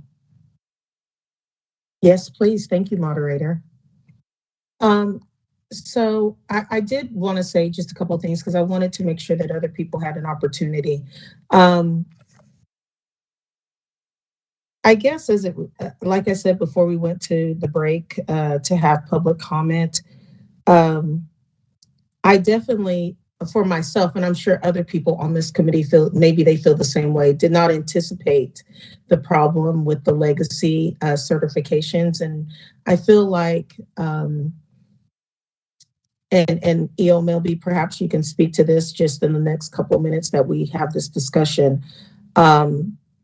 in moving forward, how, if we wanted to, if we are going to pursue moving forward and trying to fix these legacy certificate holders, number one, knowing how many people this is actually going to affect, if that's a number that we can actually obtain, so that we can better quantify how many people are actually being affected by these 5 certifications that are currently legacy or retired.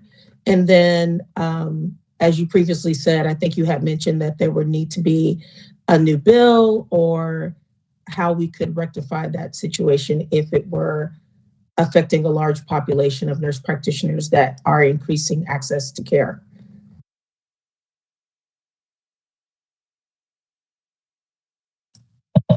So the N that you're asking for on how many are affected, that is not going to be able to be collected by the BRN. Again, because that is not a requirement for us to be licensed.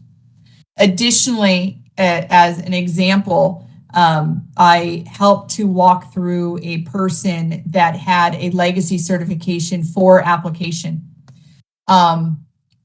She also had a current national certification that was recognized in population focus.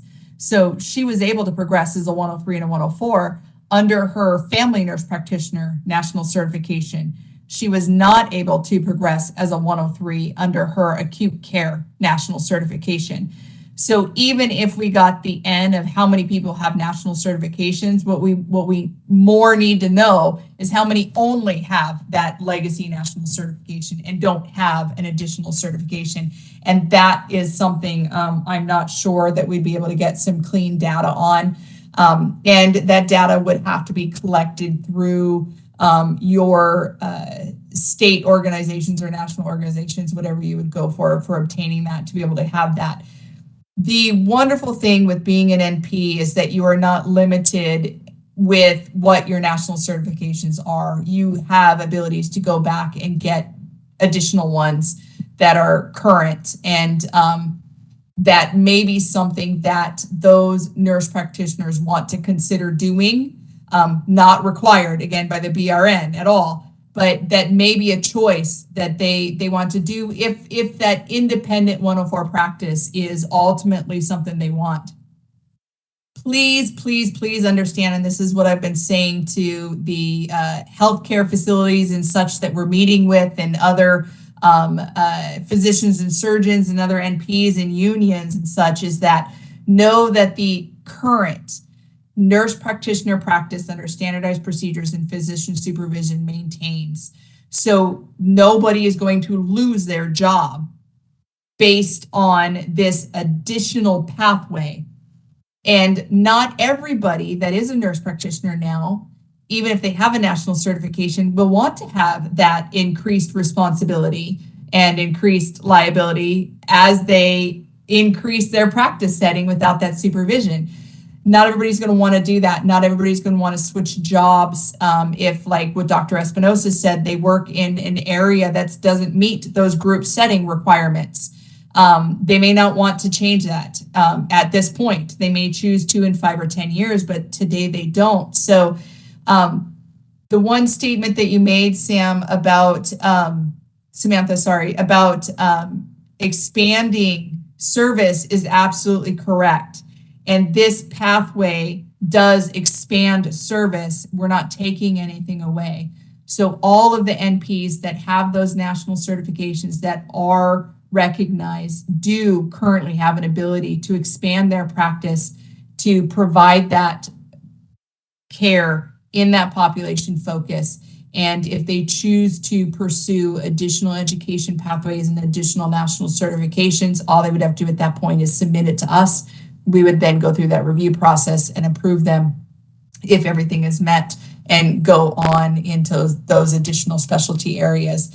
And actually, this is a really good lead in as we close out the meeting to explain that if you have 2 national certifications in a population focus, please remember that you have to complete 2 transition of practice, and you have to complete 2 applications to get those 103 or 104 later on credentialing behind your name. Because if you have a national certification in psychiatric mental health, you will need to complete your transition to practice in psychiatric mental health. And then you will have to have your national certification in psychiatric mental health, and you will have to then practice in psychiatric mental health. If you are additionally nationally certified in a family nurse practitioner role, you will have to complete a transition to practice as your family nurse practitioner, and you will have to have your national certification as a family nurse practitioner, and then you would have to practice as a 103 as a family nurse practitioner. You cannot expand your scope of practice outside of the national certification that the board has on file. So those, anytime you get a new national certification, a new transition to practice is required, a new application is required, and a new granting of privileges under that is required.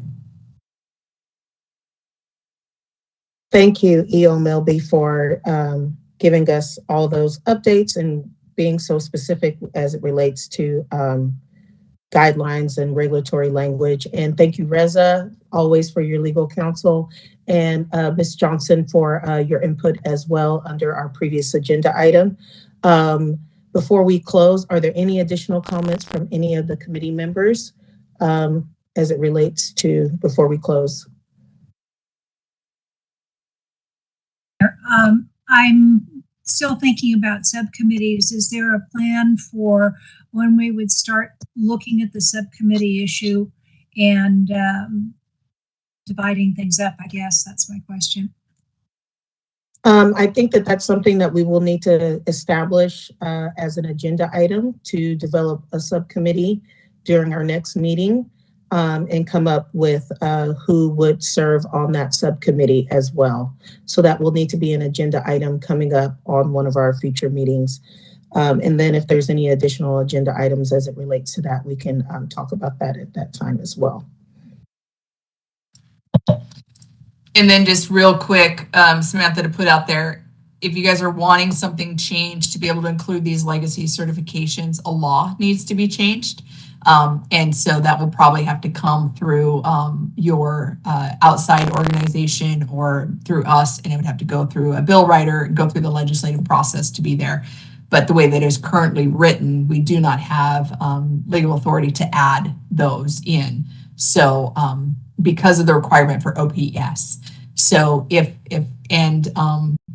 also goes against what the APR and consensus model says, which the board adopted that APR consensus model by vote in 2008.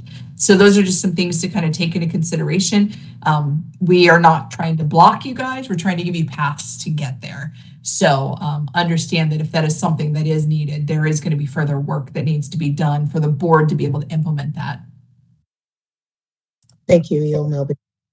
Any additional comments before we adjourn?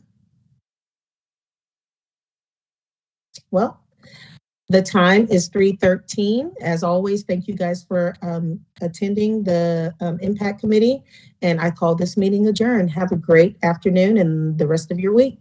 Thank you. Thank you. Thank you, everyone. Thank you. Bye.